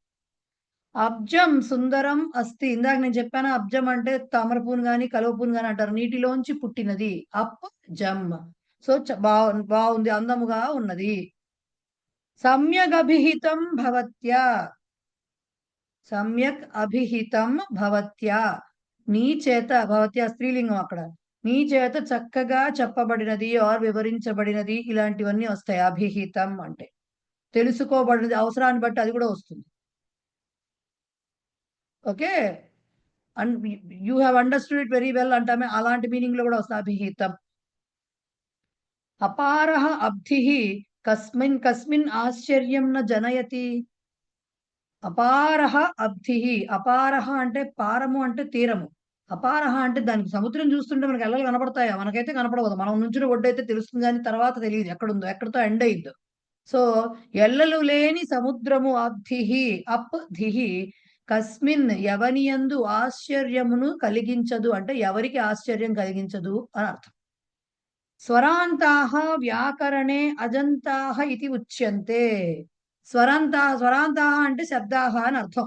స్వరముతో ఎండ్ అయినటువంటి శబ్దములు వ్యాకరణమందు అజంతాః, అచ్ అంతాః ఇది ఉచ్యంతే అని చెప్పబడుతున్నవి. బాలః షడపి కదలీఫలాని ఖాదితవాన్. బాలుడు 6 పళ్ళు తినేశాడు. షట్ అపి 6 అరటిపళ్ళు కూడా తినేశాడు. ఖాదితవాన్ తిన్నాడు. కదలీఫలాని అరటి పండ్లను. అశోకః సమ్రాడితి ఖ్యాతః ఆసీత్. అశోకుడు సమ్రాట్ ఇతి, సమ్రాడితి, సమ్రాట్ అని ప్రఖ్యాతిగాంచినాడు, విఖ్యాతుడైనాడు అని చెప్పటం. సో ఇక్కడ ఇచ్చిన పదాలన్నిటినీ కూడా వాళ్ళు విడదీశారు, మనం కూడా విడదీసి కలర్ఫుల్ గా రాసుకున్నాము. డిక్లేర్డ్, అడ్రస్, స్పోకెన్ చెప్పాగా. అభిహితం అంటే అవన్నీ మీనింగ్స్ వస్తాయి. రైట్. సో జస్తు సంధి అర్థమైందా అండి? అర్థమైంది మేడం. ఒక చిన్న సీక్రెట్ తెలియట్లేదు. ఆ, పోయేవేమో కచ్చడ తపలు, వచ్చేవేమో గజడ తపలు. అది గాని ఇది గాని పెట్టకుండా మధ్యలో జస్వ సంధి అని పేరు పెట్టారు. ఈ జా ఎందుకు వచ్చింది ముందు అని? ఆ జస్సులు అంటే దాంట్లో మహేశ్వర సూత్రాలు తెలియాలండి. జస్ అనేది వేటిని ఓకే అంటారు అనాలంటే అక్కడ ఓకే తెలియాలి. జస్ అనేది ఓకే ఓకే. కేవలం చచ్చా జాచాలో జా అనకూడదు. ఒక చోట నుంచి ఒక చోట ఆహా. కొన్ని అక్షరాలను జస్సులు అంటారు. అందుకని జస్వ ఓకే అని వచ్చింది. రైట్. Okay right. సో సంధి చేద్దామా? నెక్స్ట్ క్లాస్ లో చేసుకుందామా? ఆన్సర్ లేదు. చేసేద్దామా సార్? చేసేద్దాం మూర్తి గారు మేడం. ఇలా ఇలా అంటున్నారు. నాకు చేద్దాం మేడం, తెలియట్లేదు. చేద్దాం మేడం, చేద్దాం చేద్దాం. చేద్దాం మేడం. చేద్దాం చేద్దాం. ముందాక్షరం పెట్టడమేగా, అక్కడ దానికి మించి పెద్ద విషయం ఏమి ఉండదు. చేద్దాం పట్టండి. దిక్ అంబరహ, ఇది అందరికీ తెలిసిన విషయం. ఈ దిగంబర. మాటలు బాగా తెలుసు. ఈ మాటలు బాగా తెలుసు కదా మనకి, కానీ సందులు ఉన్నాయని తెలియదు. వచ్చిన బాధ అది. ఇప్పుడు తెలుస్తాయి అన్నమాట. తెలిసిన దగ్గర నుంచి బాధలు ఎక్కువ అవుతాయి. ఓకే. దిక్ అంబరహ దిగంబరహ అంటే దిక్కులే వస్త్రముగా కలిగిన వాడు దిగంబరుడు అంటే అర్థం అది. తత్ ఏవ తదేవ. తదేవ ఎంత ఈజీగా వచ్చేసింది చూడండి. నేనే చాలా సేపు కష్టపడి చెప్పినట్టున్నా, బోర్ కొట్టేటట్టు. దిక్ ధనం. బాగా చెప్పారు. మాకు అలా చెప్పినట్టు ఇలా వస్తుంది అంతే. దిగ్ధనం. దిగ్ధనం ఏమిటి? దిగ్ధనం అంటే ధనం. దిక్ అంటే డబ్బుని చిచ్చి అని అంటే తృణప్రాయంగా తోసేసిన టైంలో వచ్చే అటువంటి మాట దిక్. ఈ మన పౌరాణిక ధిక్కరించడం సినిమాలు అనేది. చూస్తే, పౌరాణిక సినిమాలు రాక్షసులు ఉంటే అక్కడ పౌరాణిక భాష, ఎస్పెషల్లీ భక్త ప్రహ్లాద ఇలాంటి వాటిలో ధిక్ ధిక్ అనే మాటలు వినపడుతుంటాయి ఎన్టీఆర్ సినిమాల్లో గాని. ధిక్ అంటే ఏంటి? చీత్కారం అన్నమాట. ధిక్కరించడం. ధిక్కరించడం అన్నమాట. ధిక్కరించడం అంటే అది తిరస్కరించడం అనే ధిక్కరించడం. ధిక్కారము సైతుమా అంటారు కదండి. ధిక్కారము సైతుమా.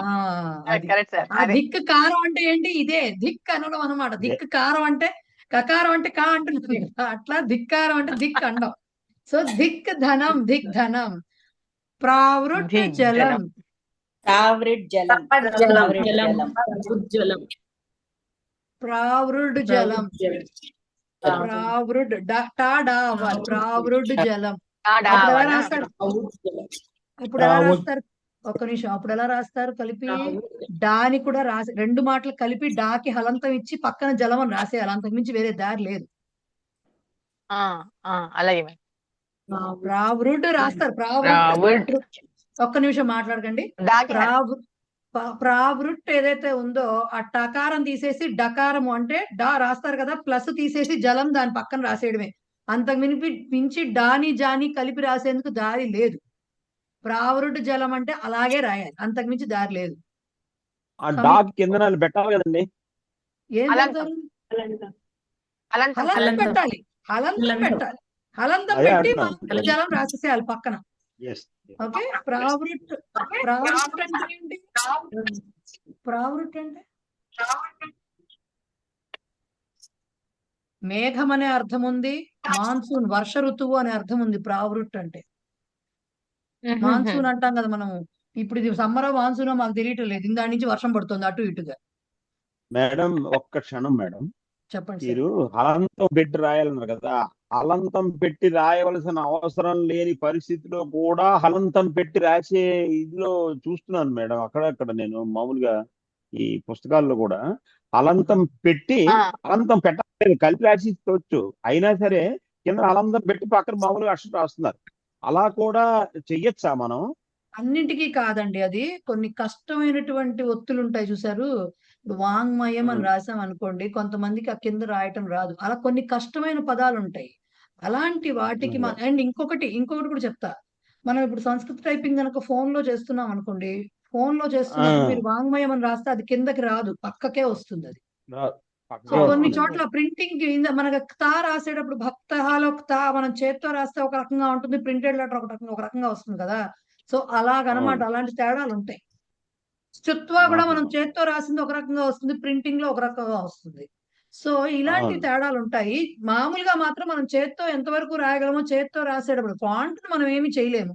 ఇప్పుడు చేత్తో రాసేప్పుడు ఓకే. సాధ్యమైనంత వరకు ఎంతవరకు మనకి వస్తుందో అంతా రాయాల్సిందే సంధి కింద ఇప్పుడు కలిపి. మామూలుగా శృత్వాకి కలిపి రాసివచ్చు, కానీ షా హలంతం పెట్టి అక్కడ కూడా చా రాయొచ్చు అంటారా? చూ రాయొచ్చు అంటారా? రాయకూడదు. చేత్తో రాసేప్పుడు ఆ షాలో రకారం లాగా ఉండేది పక్కన గీత తీసేసి అది రాసి చా రాసి ఊ మాత్రం అలాగే రాయాలి. నేను అదే అన్నా, ఎక్కడో ఫాంట్ తేడా వచ్చినప్పుడు ప్రింటింగ్ లో కొంచెం తేడాలు వచ్చేవి మాత్రమే ఉంటాయి. లేదంటే ఇప్పుడు ప్రావురొట్టు జలం ఈ డాని జాని కలిపి రాయలేము, అది తప్ప, హలంతం పెడితే తప్ప. అలాంటి సందర్భాలు తప్ప చేత్తో రాసేటప్పుడు మాత్రం కలిపే రాయాలి, కరెక్ట్ గానే ఒత్తులతోటే రాయాలి. ఓకే. సో ప్రావురుట్ అంటే వాన, లేకపోతే ఏమంటారు మాన్సూన్, మన వర్షాకాలం ఏదైనా కూడా మీనింగ్ వస్తుంది. సో వర్ష జలము, వర్షపు నీరు అంటామే, ప్రావురుడు జలం అంటే అది. ఓకేనా. స్రక్ ఇయం, స్రక్ ఇయం, స్రగియం, స్రగియం, స్రగియం. మరి దానికి మీనింగ్ ఏంటి? స్రక్ అంటే స్రష్ట అని అర్థం, క్రియేటర్ అని అర్థం. మేడం నాకు ఇప్పుడు గుర్తొచ్చింది మిమ్మల్ని. ఇప్పుడు యాక్టివ్ అనడానికి ఏమంటారు మేడం? యాక్టివ్ అనడానికి చైతన్య భరిత, చైతన్య భరిత, చైతన్యయుక్త, చేతనాయుక్త. అంటే పెట్టారు సార్ పాపం. పార్టిసిపేట్ చేయడానికి నాకు రాలేదు, ఏం చేత కాక ఏదో కింద మీద పడ్డాను. లేకపోతే యాక్టివ్ అనకుండా బద్ధకంగా ఉన్నారని రాయొచ్చు, ఆలసాహ అని చెప్పి రాసేసేయచ్చు. రాయొచ్చు, ఆలసాహ రాయొచ్చు, కానీ యాక్టివ్ గా ఉండడానికి నాకు రాలేదే మాట. చేతనాహరిత, చేతనాయుక్త, చైతన్య యుక్త ఇట్లా రాయొచ్చు. నేను గూగుల్లో చెక్ చేసాను, యాక్టివ్ అనడానికి ఏమంటారంటే సక్రియ అని రాసేటండి. అది కూడా సక్రియ అని యాక్చువల్ గా కరెక్ట్ వర్డ్ అది. క్రియాన్విత ఇలా కూడా ఉంటుంది. సక్రియ అనేది కరెక్ట్. సక్రియలు అంటే ఏంటి? క్రియతో కూడి ఉన్నారంటే పని చేస్తున్నారని అర్థం, అది కూడా ఉంది మాట. సక్రియేణ కరోమి అంటే అలా కాదు, అలా అనకూడదు. మళ్ళీ సక్రియేణ కరోమి అనకూడదు, సక్రియా భవంతి, సక్రియా నసంతి ఇలా చెప్పాలి. సక్రియా అంటే యాక్టివ్ గా ఉన్నారు, యాక్టివ్ పీపుల్ ని సక్రియా అంటారు. ఓకే, అలా వాడాలి. అస్మిన్ సమూహే జనాః సక్రియాః న సంతి అని ఏషు దినేషు.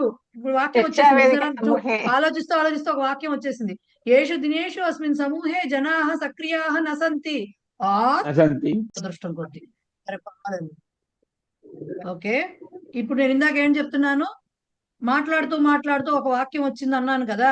ఏషు దినేషు అస్మిన్ సమూహే జనాః సక్రియా నసంతి, యాక్టివ్ గా లేరు అలా చెప్పచ్చు. కరెక్ట్ గా దానికి ఆపోజిట్ లాగా జనాః నిష్క్రియాః అభవన్, జనులు పాసివ్ గా అయిపోయారు ఇలా కూడా మాట్లాడచ్చు. ఓకే, అలా చెప్పచ్చు. రైట్. సో ఎందుకు చెప్తున్నాను ఇవన్నీ, ఎందుకు చెప్పాను ఇప్పుడు? దీని గురించి వచ్చింది కదా. స్రక్ ఇయం, స్రగియం అయింది. అచ్వర్ణ,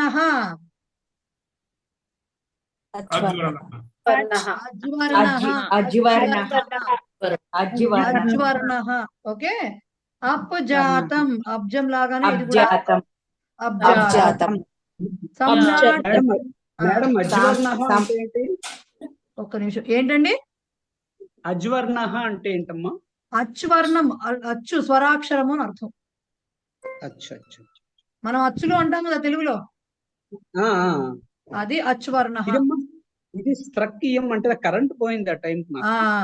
స్ట్రక్ అంటే స్రష్ట, క్రియేటర్ అని అర్థం అండి. స్ట్రక్ అంటే క్రియేటర్, సృష్టికర్త అని అర్థం. ఓకే. సో సమ్రాట్ అస్తి, సమ్రాట్ అస్తి. ఓకే. వదేత్ ఇతి, వదేదితి. ఇప్పుడు ఇవి రెండు విడివిడిగా మాట్లాడండి. సమ్రాట్ ఉన్నాడు, వదేత్ ఇతి చెప్పవలను అని, అంతే అంతే. అలా వచ్చిన పక్క వచ్చిన మాటలు కలిపేయచ్చు. షట్ అధికం, షడధికం.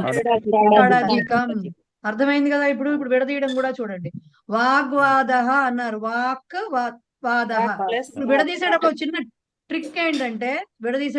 ట్రిక్ ఏంటంటే, ఫస్ట్ రెండో పదం రాసేయండి వాదహ, వాగ్ వస్తుంది, అప్పుడు వాక్కరు. ఒకవేళ తెలియకపోతే, బట్ తెలిసిపోతుంది. ఎప్పుడైనా అలాంటి పెద్ద మాటలు వచ్చి అన్న కన్ఫ్యూజన్ వస్తే ఫస్ట్ రెండో పదం సెపరేట్ చేసేసి ఆ గకారం ఆర్ జకారం ఆర్ డకారం ఇవి ఉన్న ప్లేసుల్లో ఆయా ఫస్ట్ అక్షరాలు ఏవో పెట్టేయండి.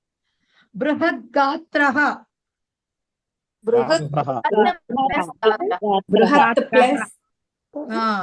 బృహత్ ప్లస్ గాత్ర. బృహత్ రాయాలి, తకారమే రాయాలి. బృహత్ ప్లస్ గాత్ర అంటే పెద్ద శరీరం కలవాడు అని అర్థం, మహాకాయుడు అని అర్థం బృహద్గాత్ర అంటే. ధీమద్వర అంటే గాత్రం కాదండి, ధీమత్ ప్లస్ వరహ, ధీమద్వర. మేడం అక్కడ ఉంది గాత్ర కదండి, గాత్ర అంటే శరీరం కలవాడనండి. అదే ఇప్పుడు ఆవిడ మాట్లాడారు, దాని గురించి చెప్దామని ఈ మాట చెప్పేశాక ధీమద్వర అయ్యాక చెప్తాను. బేసిక్ గా గాత్రం నపుంసకలింగము. గాత్రం అంటే శరీరం, గాత్రం కాదండి మనం అనుకునే సంగీత పరమైనటువంటి మన గొంతు కాదు. గాత్రం అంటే, గాత్రం అంటే శరీరము అంగము ఆర్ అవయవము ఏదైనా అవసరాన్ని బట్టి అవయవం అంటే బాడీ పార్ట్ అవ్వచ్చు, పూర్ణ శరీరం కూడా అవ్వచ్చు గాత్రం. అయితే మరి గాత్ర వచ్చింది ఏంటంటే దీని గురించి ఈ ఏమంటారు, ఈ బృహద్గాత్ర ఇలాంటి వాటిని ఏమంటారు అనేది సమాసాలు అంటారు వాటిని. సో అలాంటప్పుడు లింగం మారినప్పుడు అది ఎవరికి వర్తిస్తుందో వాళ్ళకి వెళుతుంది. పెద్ద శరీరము కలవాడుకి వెళ్ళి గాత్రహ అయ్యింది అక్కడ. సో అది ఎలా వచ్చింది అనేది మనం అక్కడ బహువ్రీహి సమాసాలు అవి నేర్చుకున్నప్పుడు నేర్చుకుంటాం. ఓకే, సో ఇప్పుడు బృహద్ గాత్ర అంటే దాని మీనింగ్ చెప్పా, విడదీయడం మాత్రం బృహత్ ప్లస్ గాత్ర అనే విడదీయాలి. గాత్రము అంటే మాత్రం గొంతు కాదు, సంస్కృతంలో గాత్రం అంటే శరీరం అని అర్థం. ఓకేనా, సుగాత్రి అంటే అర్థం అది అంత మంచి శరీరము గలది అని అర్థం. ఓకేనా, నెక్స్ట్ వాగ్బాణ. ఇది బాగా తెలుసు మనందరికీ. వాక్ ప్లస్ బాణ, వాగ్బాణ. వాగీశ, వాక్ ప్లస్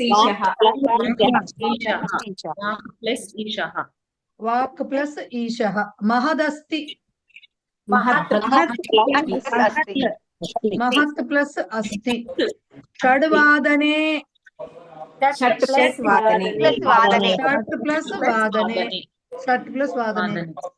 ఓకే, మధులిడ్డయతే,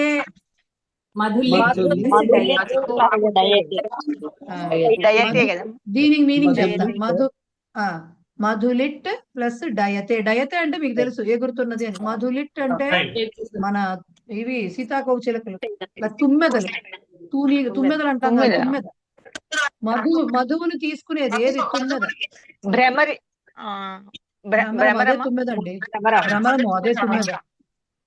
మధ్యలో ఎవరో మాట్లాడుతున్నారండి, కొంచెం డిస్టర్బెన్స్ వస్తుంది ఎటించో, లేకపోతే నా సౌండ్ నాకే వినబడుతుందో, సంథింగ్ ఏదో అవుతుంది. అదైందా? సుబంతం, ఈ మాటలు చాలా సార్లు వాడాం. ఎలా వచ్చింది సుబంతం? అర్థమైందా? సుప్పు ప్లస్ అంతం అంటే సుప్పు ప్రత్యయాలతో అంతం అయ్యేటటువంటి సుబంతం. ఉద్గచ్చతి, ఇప్పుడు ఉత్తు ఉద్దలా అయితే అర్థమైందా? ఇప్పుడు వచ్చిందా?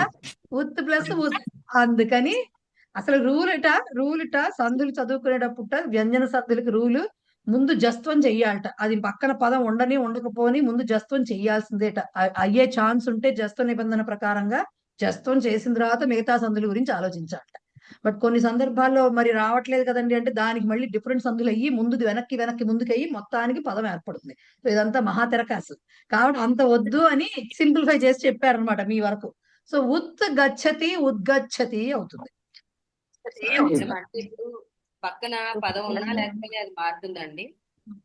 యాక్చువల్ గా అదొక నియమం ఉంది పదాంతంలో ఉన్న. అంటే ఇప్పుడు మీరు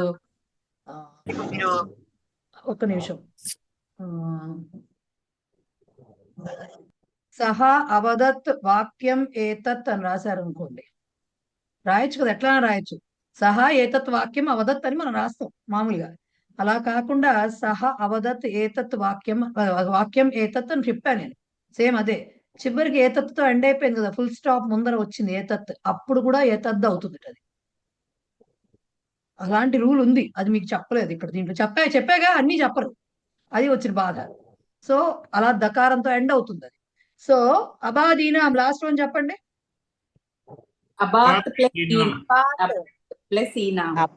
ఏమిటది? ఏమిటది? అప ప్లస్ ఆదీనం. అప్పు ప్లస్ ఆదీనాం. అప్పు ప్లస్ అప్పు ప్లస్ ఆదీనాం. ఆదీనాం అంటే నీరు మొదలైన వాటి యొక్క అని అర్థం. షష్ఠీ విభక్తది. ఆది మొదలుగా గల ఇత్యాదయ అంటామా? ఇతి ఆదయ ఇత్యాదయ అంటామా? ఇత్యాదీనాం అంటే ఏంటి? ఇత్యాదయ ప్రథమ విభక్తి, ఇత్యాదీనాం షష్ఠి అవ్వట్లే. అలాగే అబాదీనం భలేగా కావాలనే ఇచ్చింటారులేండి. అక్కడ దా కూడా వచ్చింది కదా, వీళ్ళు ఎలా విడదీస్తారో చూద్దాం అనుకుంటారు. అప్ ఆదీనాం అంటే నీరు మొదలైన వాటి యొక్క అని అర్థం. ఓకేనా? రైట్. Okay madam. చివరి లెసన్ ఎండింగ్ ఎక్సర్సైజ్ తీయండి ఒకసారి. ఇంకా న్యాయాలు ఉన్నాయి మేడం చెప్తాను. మేడం చెప్పండి. ఈ వర్గీయ వ్యంజనాలకి మృదు వ్యంజనాలన్నీ యారాలావాలు పరమైనాయి అనుకోండి. ఇప్పుడు ఇక్కడ వచ్చింది కదా మేడం, అజ్ ప్లస్ వర్ణ అలాగా అజ్వర్ణ అంటే ఇలాంటివన్నీ వచ్చినప్పుడు యారాలావా ఎలా వచ్చినప్పుడు ఇంకా అంటే స్వరాలు కాదు కాబట్టి సేమ్ అదే పదం అలా వచ్చేస్తుంది అంటారు. అంతేనండి? అదే పదం ఉత్తర పదం స్వరం వస్తేనే అంతే కదా, కరెక్టే కదా. ఇప్పుడు స్వరం వచ్చింది అనుకోండి, ఒక వ్యంజనాంతానికి ఇక్ ప్లస్ ఆ కా అయిపోతుంది. కానీ ఇక్ ప్లస్ వకారం వస్తే క్వ అని రాయాల్సిందే కదా మనం. అదేనండి. స్వరాలు వస్తే ఆ మాత్రలు వస్తాయి. అదే అండి, అచ్ ప్లస్ వర్ణలో అచ్ అన్నది ఒకటే వర్ణ యాజ్ ఇట్ ఈస్ గా వచ్చేస్తుంది. అలాగే ఈ మృదు యారాలవాహాలో ఎలా ఉన్నాయి అలాగే వచ్చేస్తాయి. అంతే కదా? అలాగే వస్తాయి. ఎందుకు అంటే స్వరాక్షరం ఉన్నప్పుడు స్వరాక్షరం పదం మధ్యలో రాదు కాబట్టి దాని యొక్క మాత్ర వస్తుంది. సమ్రాట్ ఇది సమ్రాట్ అస్తి అన్నప్పుడు ఏమవుతుంది? సమ్రాట్ అస్తి అని కలిపి సమ్రాడ్ అస్తి అని మధ్యలో అకారం రాయకూడదు. అందుకే ఆ అకారం రాస్తా ఏమవుతుంది? ఈ సమ్రాడ్ లో ఉన్నటువంటి హలంతం పోయేలా చేస్తుంది. సమ్రాడ్ అస్తి అవుతుంది. ఓకే, అట్లా అన్నమాట. అలాగా వాటి మాత్రలు వచ్చేస్తాయి, అంటే గుణింత రూపంలోకి వచ్చేస్తాయి ఇవి అప్పుడు. అవునండి, స్వరాలు వచ్చినప్పుడు వేరుగా ఉంటాయి, కలిసిపోతాయి. అంతే. రైట్. ధన్యవాదాలు. అంటే అక్కడ సంధి ఏర్పడుతుంది, వేరే సంధి. అంటే ఇప్పుడు అచ్చు వర్ణ అజ్ వర్ణ అక్కడ ఎండ్ సంధి అయింది కదా. ఎక్కడ ఎలా అయింది ఎండ్ సంధి? ఎండ్ సంధి స్వర సంధి. ఎండ్ సంధి స్వర సంధి. స్వర సంధి అంటే రెండు స్వరాలు ఇన్వాల్వ్ అవ్వాలి. ఇక్కడ స్వరాలు ఇన్వాల్వ్ అవ్వట్లా, రెండు వ్యంజనాలు ఇన్వాల్వ్ అవుతున్నాయి. అచ్చు అన్న చోట చకారము, వర్ణహాలో కూడా ముందు వకారం వస్తుంది, తర్వాతే ఆ వస్తుంది. చకారము వకారం మధ్యలో సంధి. అంతే అంతే అంతే సంధి అనరు దాన్ని. అవును అవును అవును, సంధే అవుతోంది. చకారం కింద చకారం మారుతుంది జా కింద. అంటే జస్వ సంధి అవుతుంది తప్పించి ఇంకో ఆ సంధి ఆ వా వచ్చింది కాబట్టి అలా ఆ సంధి అవదు. Okay right. నేను ఇప్పుడు జస్ట్ ఒకసారి ఆలోచించి ఒకటి మాట జస్ట్ నా మైండ్ లోకి వచ్చింది. నేను మరుత్ అని ఉంది కదండి. మరుత్ రవం రవం మరుద్రవం అవుతుందా? అంతే మరుద్రవం. అవును, ద్రవం మరుద్రవం అవుతుంది. అంతేగాని యాక్చువల్ మరుత్ రవమే అది పెట్టించుకోవాలి మనం అలాగా. అంతే. అచ్చా ఓకే. ద్రవం అన్నారు కదా అని మళ్ళీ ఏదో ద్రావకం అనుకోకూడదు. మరుద్రవం అది. అక్కడ ఏమవుతుంది? ఇప్పుడు యకారం అంటే అక్కడ కలుస్తోంది అనుకోండి, వానో యానో, అక్కడ వా కూడా ఏమవుతుంది? జకారంతో కలిసిపోయి జ్వా అవుతోంది అక్కడది. కానీ మనకు కనపడటం ఎలా కనపడుతుంది? వా ఫుల్ గా కనపడుతూ ఉంటుంది అక్కడ. కానీ రకారంతో ప్రాబ్లం ఏంటి? రకారము రా కింద కనపడదు. రేఫ ఎట్లా గట్లా మారుతుంది, పైకో కిందకో ఎక్కడికో ఒకరికి వస్తుంది అది. సో అది పెట్టాల్సి వస్తుంది అప్పుడు. మీరు ఆ మృదువైన ఇచ్చారు కదా,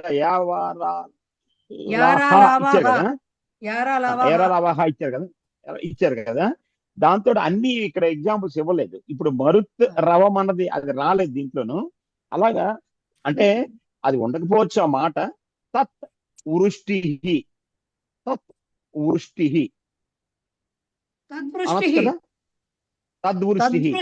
అది కూడా ఇప్పుడు తద్వృష్టి అది ఇప్పుడు జస్వ సంధి అవుతుంది కదా. అంతే, జస్వ సంధి అవుతుంది. ఓకే, సి ఎగ్జాంపుల్స్ గా ఏవో కొన్ని ఇప్పుడు మహద్యశలో యశః యా ఇచ్చారండి. అలాగే ఏమంటారు షడ్వాదనే, లేకపోతే ఇప్పుడు ఆవిడ చెప్పిన ఎగ్జాంపుల్ ఉంది కదా, అదేమిటది అచ్చువర్ణ వీటిలో వా ఇచ్చారు. ఓకే, మీకు లా ఇవ్వలేదు, రాతో ఎగ్జాంపుల్ ఇవ్వలేదు. కొన్నిటికి ఇచ్చారు, కొన్ని మధ్యలో చపాతి కలుపుకుందాం మనం తర్వాత. ఓకే, సో మీరు ఎవరైనా మాట్లాడుకుంటుంటే ఇంట్లో వాళ్ళతోటి మిమ్మల్ని మీరు మ్యూట్ చేసుకుని మాట్లాడండి. ఎందుకంటే ఆ మాటలు వస్తుంటే డిస్టర్బెన్స్ వస్తుంది, ఎవరు మాట్లాడుతున్నారో డౌట్ అడుగుతున్నారో తెలియట్లేదు నాకు. ఓకే, సో అన్నిటికీ ఇవ్వలేదు ఏదైతే ఉన్నా మీకు. అలాగా మీకు జస్ట్ సంధి చాలా చోట్ల కనబడుతూ ఉంటుంది సార్. మీరు దీంట్లో కూడా చూడండి, స్టోరీ మీరు ఉన్నాయి కదా, ఇప్పుడు కావ్య కథలో కూడా చాలా చోట్ల కనబడుతుంది. అవునండి. ఓకే, లెసన్ ఎండింగ్ ఎక్సర్సైజ్ తీయండి. ఏతేషాం క్రియాపదానాం శత్రంత రూపం పరిష్కృత్య లిఖత. పరిష్కృత్య లిఖత, పరిష్కృత అలా రాశారంటే అర్థం ఏంటంటే అశుద్ధ రూపం ఇచ్చారు, మనం శుద్ధ రూపం రాయాలని అర్థం. తప్పిచ్చారు ఎక్కడో, అది రాయాలని. ఏం చెప్పారు? శృణోతికి అశుద్ధ రూపాన్ని ఇచ్చారు, శృణువన్ అన్నారు, తప్పు. ఎలా రాయాలి? శృణ్వన్ అన్నారు. అలాగే శక్నోతికి శక్నోవన్ అని రాశారు, ఏం రాయాలి? శక్నువన్, ఉప్పు మాత్రం ఉండాలి. బిభేతికి బిభ్యన్ అని రాశారు, ఏముండాలి? క్రీణాతికి క్రయన్ అని రాశారు, ఏముండాలి? రోదితికి రోదన్ అని రాశారు, ఏది ఉండాలి? రుదన్ అని ఉండాలి, రుదన్. భద్రాతికి బధ్నయన్ అని రాశారు, ఏముండాలి? బధ్నన్ అని ఉండాలి. దదాతికి దదన్ అని ఇచ్చారు, ఏముండాలి? దదత్. ఓకే, దదత్. నెక్స్ట్ ది వాక్యాన్ని శుద్ధాని ఉత అశుద్ధాని. ఉత అంటే ఆర్, అశుద్ధాని ఇది నిర్దిష్ట. రైట్ రాంగ్ గా చెప్పట. దానం భోగ ఇది విత్తస్య ద్వయీ గతి. అవునా? మూడోది ఉంది, నాశః ఇది తిస్రః గతయః భవంతి విత్తస్య. నాశః ఇత్యేషా తృతీయా గతి. ఇది కరెక్టా? వ్యసనానంతరం ప్రాప్తం అల్పం సౌఖ్యం ఖేదాయ అట. ఖేదాయ అంటే ఇత్యేషాం కాదు సార్, ఇది ఏషా తృతీయా గతి అనేది మూడవ గతి, ఇది మూడవ గతి అని. ఏషా తృతీయ అనేది విశేషణాలు అయినాయి వాటికి, గతికి. ఓకే, సో ఖేదము అంటే విచారము, ఖేదాయ అంటే విచారం కోసం అని. కషాయ రసం కాదండి, అది కషాయ రస సేవనాత్ పూర్వం అంబు స్వాదు భవతి. పూర్వం, అనంతరం. పాండవానాం సేనా ద్రుపదేన వ్యూఢ. ద్రుపద పుత్రేణ వ్యూఢ అనేది శుద్ధం. ఇప్పుడు ఇది చెప్పాలి. ఏతేషాం క్రియాపదానాం శత్రంత పుంలింగ ఏకవచనం ఏకవచనం రాయాలట. ల్యబంత రూపం చ లిఖత అంటే జస్ట్ ధాతు ఇచ్చారు వాళ్ళు, గణ అని ధాతు ఇచ్చారు. ధాతు ఇచ్చి ఏం చేశారు? దానికి శత్రు రూపం రాయమన్నారు, ల్యబంత రూపం కూడా రాయమన్నారు. ల్యబంతం రావాలి అంటే కంపల్సరీ, ఎంత ఉన్నాయి చూడండి దీంట్లో. ల్యబంతం రావాలి అంటే దానికి ఉపసర్గ ఉండాలి కంపల్సరీ. సో ఇప్పుడు ఫస్ట్ శత్రంతం చూసుకున్నాం అనుకోండి, గణ్ అని ఇచ్చి శత్రంతం చెప్పమంటే మీకు ఎక్కడికి వెళ్ళాలి? ఫస్ట్ గణయతికి వెళ్ళాలి. గణయతికి వెళ్తే సరిపోదు. మనం ఎన్ని పాయింట్లు వచ్చాయి చూడండి ఇక్కడ. గణయతికి వెళ్తే సరిపోదు, గణయతికి బహువచనం కావాలి, గణయంతి తీసుకోవాలి, దాంట్లో టీ మైనస్ చేయాలి, అప్పుడు గణయన్ అని వస్తుంది. అది కరెక్ట్ అప్రోచ్. లేకపోతే రోదితి ఇలాంటి వాటిలో పప్పులు కాలేస్తాం. వృద్ధ ధాతు అని ఇచ్చారనుకోండి, వాళ్ళు ఇచ్చారా పొరపాటునది? ఇంకా ఇవ్వలేదు. వృద్ధ అని ఇచ్చారనుకోండి, మనం ఏం చేస్తాము? ఫస్ట్ తెలియదు, అందుకని రోదితి తెలియాలి, రుదంతికి రావాలి, అప్పుడు టీ మైనస్ చేసి రుదన్ అని చెప్పుకోవాలి. రైట్? ఫస్ట్ ల్యబంతం పక్కన పెట్టండి, ముందు ఇది చెప్దాం. గణ్కి గణయన్ అని చెప్పారు. చర్ర, నాకు అది చెప్పాలి, ఇది చెప్పాలి.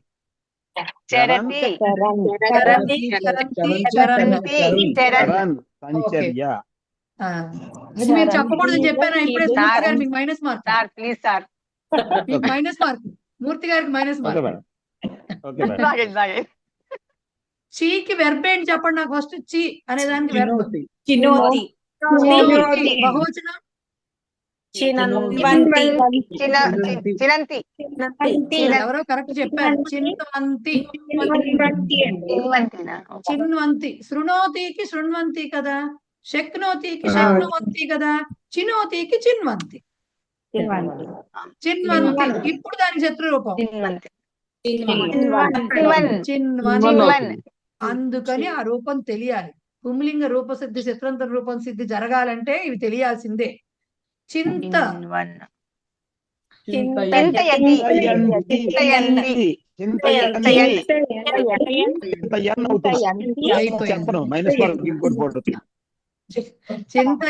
చింతయంతి టీ మైనస్ చేస్తే చింతయన్. Okay right. ఇది చెప్పండి.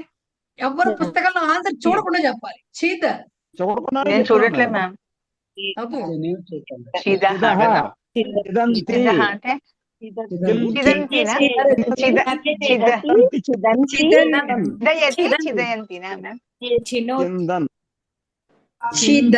ఉండండి. చిద్ ధాతువుకి రూపము చిందతి చిందంతి వస్తాయి. దానికి ఎందుకు ధాతువు ఇచ్చినప్పుడు ఈ రూపాలు తెలియాల్సిన ఎందుకు చెప్తున్నా? చిందతి చిందంతి చిందతి చిందంతి. ఇప్పుడు ఏమొస్తుంది? చిందన్ను. ఓకేనా? ఇప్పుడు మనం ల్యప్ రూపాలు రాసుకోవాలట. గణయతికి గణ ధాతువుకి ల్యప్ రాయాలంటే ఏం రాసేయచ్చు? ఎందుకు అక్కడ ఆన్సర్ ఇచ్చారనా? లేదండి, నేను అష్టాధ్యాయులో చూశాను. అగణ్య ఏమిటండి? అగణ్య అనే మాట ఎక్కడి నుంచి వచ్చింది? విగణయతి విగణయతి పరిగణయతి ఉన్నాయి కదా మనకి. కానీ ల్యప్ రాసేటప్పుడు ఎలా రాయాలి? గణ్య అని రాయకూడదు, విగణయ్య అని రాయాలి. నేను చెప్తా, మళ్ళీ మాట్లాడకండి ఎవరు. విగణయ్య అని రాయాలి, విగణ్య అని రాయకూడదు. విగణయ్య పరిగణయ్య అని రాయాలి. ఎందుకు రెండు యాలు వచ్చాయి? ఎందుకు వచ్చాయి? ఆల్రెడీ గణయతిలో వచ్చింది, యా వచ్చింది, ఒక యా ఉంది. అందుకని విగణయ్య పరిగణయ్య అని రాయాలి. ఇది స్పెషల్ గానే ఉంటుంది. విగణయ్య అంటే విగణయ్య అంటే విగణయతి అంటే కూడా అంటే రండి లెక్కించడమే. దానికే ఇంకొకటి మాట. ఒక యా హాఫ్ ఉంటుంది. విగణయ్య అంటే లెవంతం కాబట్టి లెక్కించి. మేడం ఆ హాఫ్ అల్లంతా పెట్టచ్చా ఇక్కడ? పోనీ పెట్టకూడదు. యా సగం రాయొచ్చు. మనం రాయాలి, రాయగలము, రాస్తాం. ఎందుకు రాయగలుగుతాం కదా, ఎందుకు పెట్టాలి? Okay okay. చర్రకి చరతి. చరతికి నాకు మామూలు అంటే చరతి లాగానే చెప్పాలి. మాకు లెవంతా చెప్పకుండా ఉపసర్గతోటి చరతి లాగా లట్ రూపాలు రెండు మూడు చెప్పండి. సంచరతి సంచరతి సంచరతి ఇంకా ఆచరతి. చాలు చాలు చాలు. ఆచరతి, సంచరతి, విచరతి ఏ వచ్చినా సరే సంచర్య, విచర్య, ఆచర్య ఇలా వస్తాయి మీనింగ్స్ దానికి. ఓకే. సంచర్య, విచర్య, ఆచర్య ఎలా అయినా రాయొచ్చు. ఓకే. చినోతికి వచ్చింది అనుకోండి. ఇప్పుడు చినోతికి వచ్చేసరికి మీకు తెలియదు కాబట్టి నేను విచినోతి, ఇది కూడా సుమారుగా అలాంటి మీనింగే వస్తుంది.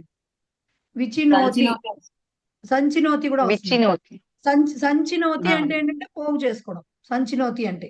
విచినోతి అంటే కూడా కొంచెం అంటే సెలెక్టివ్ గా ఏరడాన్ని విచినోతి అంటారు జనరల్ గా. అంటే పర్టికులర్ గా ఏరుతామే దాని గురించి. సో విచినోతి, సంచినోతి రెండు వచ్చినప్పుడు దానికి ఎలా వస్తుంది? నకారం పోయి వస్తుంది. అంటే సంచిత్య, విచిత్య అని వస్తాయి రూపాలు. సంచిత్య, విచిత్య. ఎందుకు వస్తాయి అలాగా? చినోతికి త్వా రూపం ఏమొస్తుంది? చిత్వా అని వస్తుంది. ఎవరికైనా గుర్తొస్తే చిత్వా అని వస్తుంది. అలాగే సంచిత్య, విచిత్య అని వస్తాయి. రైట్. నెక్స్ట్ చింత ధాతు వచ్చింది అనుకోండి. ఇది కూడా అంతే. విచింతయతి, దీనికి నకారం వస్తుంది. విచింత్య అంటే విచింత్య అంటే చక్కగా ఆలోచించి అని. విచింత్య, దీనికి నాకు విచిత్య రాశారంటే మీనింగ్ మారిపోయింది. విచింత్య వస్తుంది, నకారం వస్తుంది దీనికి. రైట్. లాస్ట్ది చిద్ ధాతువు కూడా మీకు తెలియదు కాబట్టి విచ్ఛేదం చేయడం అంటామా? విచ్ఛేదం చేయడం అంటే ఏంటి? అన్ని చల్లాచదురు చేసేయడం. దానికే విచ్ఛిద్య అని వస్తుంది ల్యబంతం. విచ్ఛిద్య.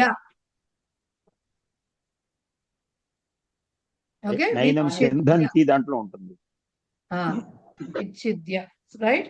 ఇక్కడికి ఇది అయింది మనకు కొంచెమే టైం. చెప్పండి మేడం.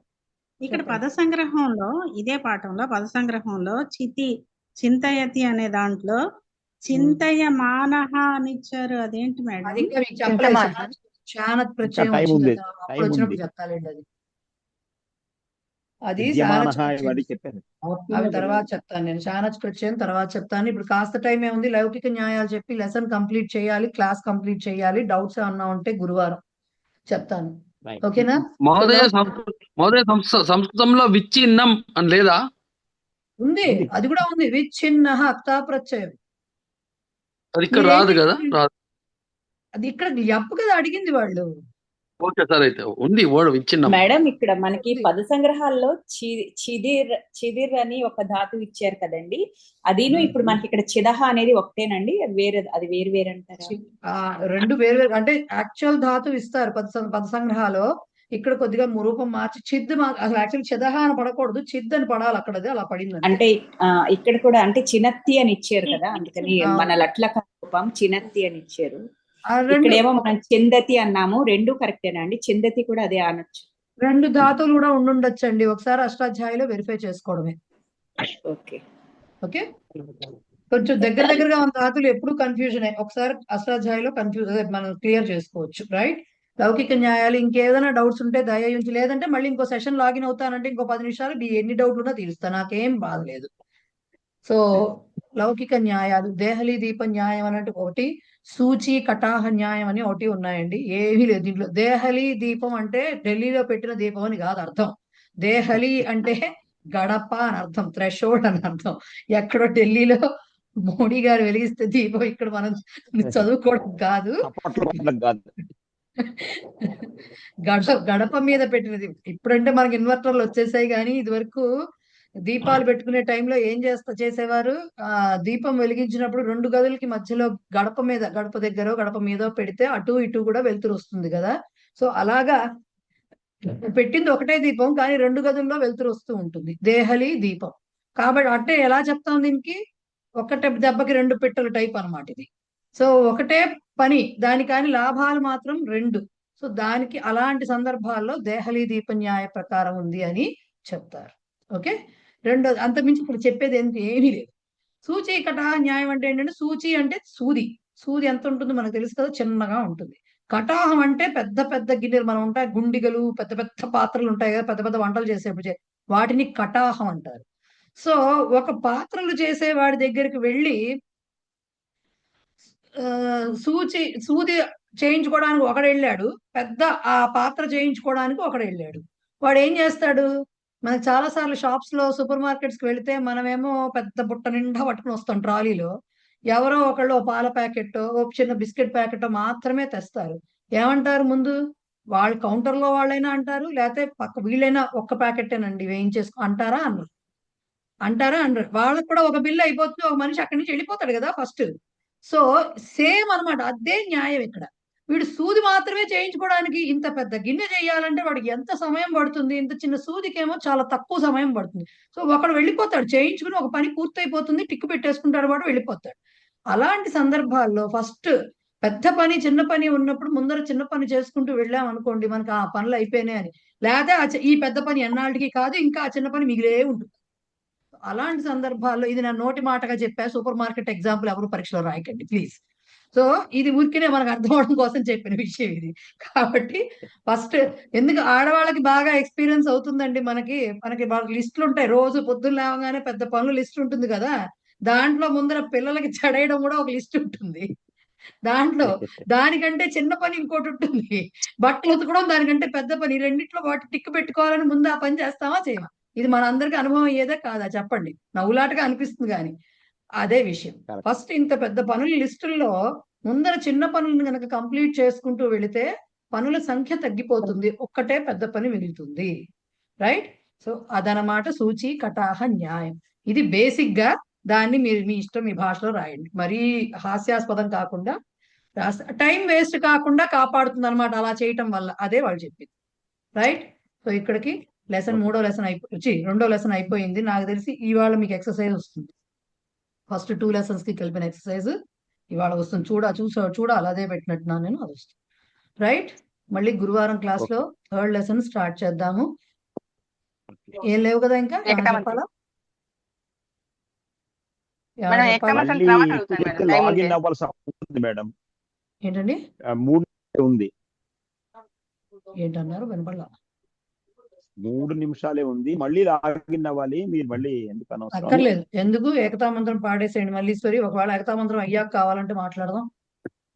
అలాగే ఏకతా మంత్ర యం వైదికా మంత్రదృశ పురాణాః ఇంద్రం యమం మాతరిస్వానమాహుః వేదాంతినో నిర్వచనీయమేకం యం బ్రహ్మ శబ్దేన వినిర్దిశంతి సైవాయమీశం శివ ఇత్యవోచన్ యం వైష్ణవా విష్ణురితి స్తువంతి బుద్ధస్తథార్హన్నితి బౌద్ధ జైనాః సత్శ్రీ అకాలేతి చ సిద్ధ సంతః సాక్తేతి కేచిత్ ప్రకృతిః కుమారః స్వామీతి మాతేతి పితేతి భక్త్యా యం ప్రార్థయంతే జగదీశితారం స ఏక ఏవ ప్రభురద్వితీయః.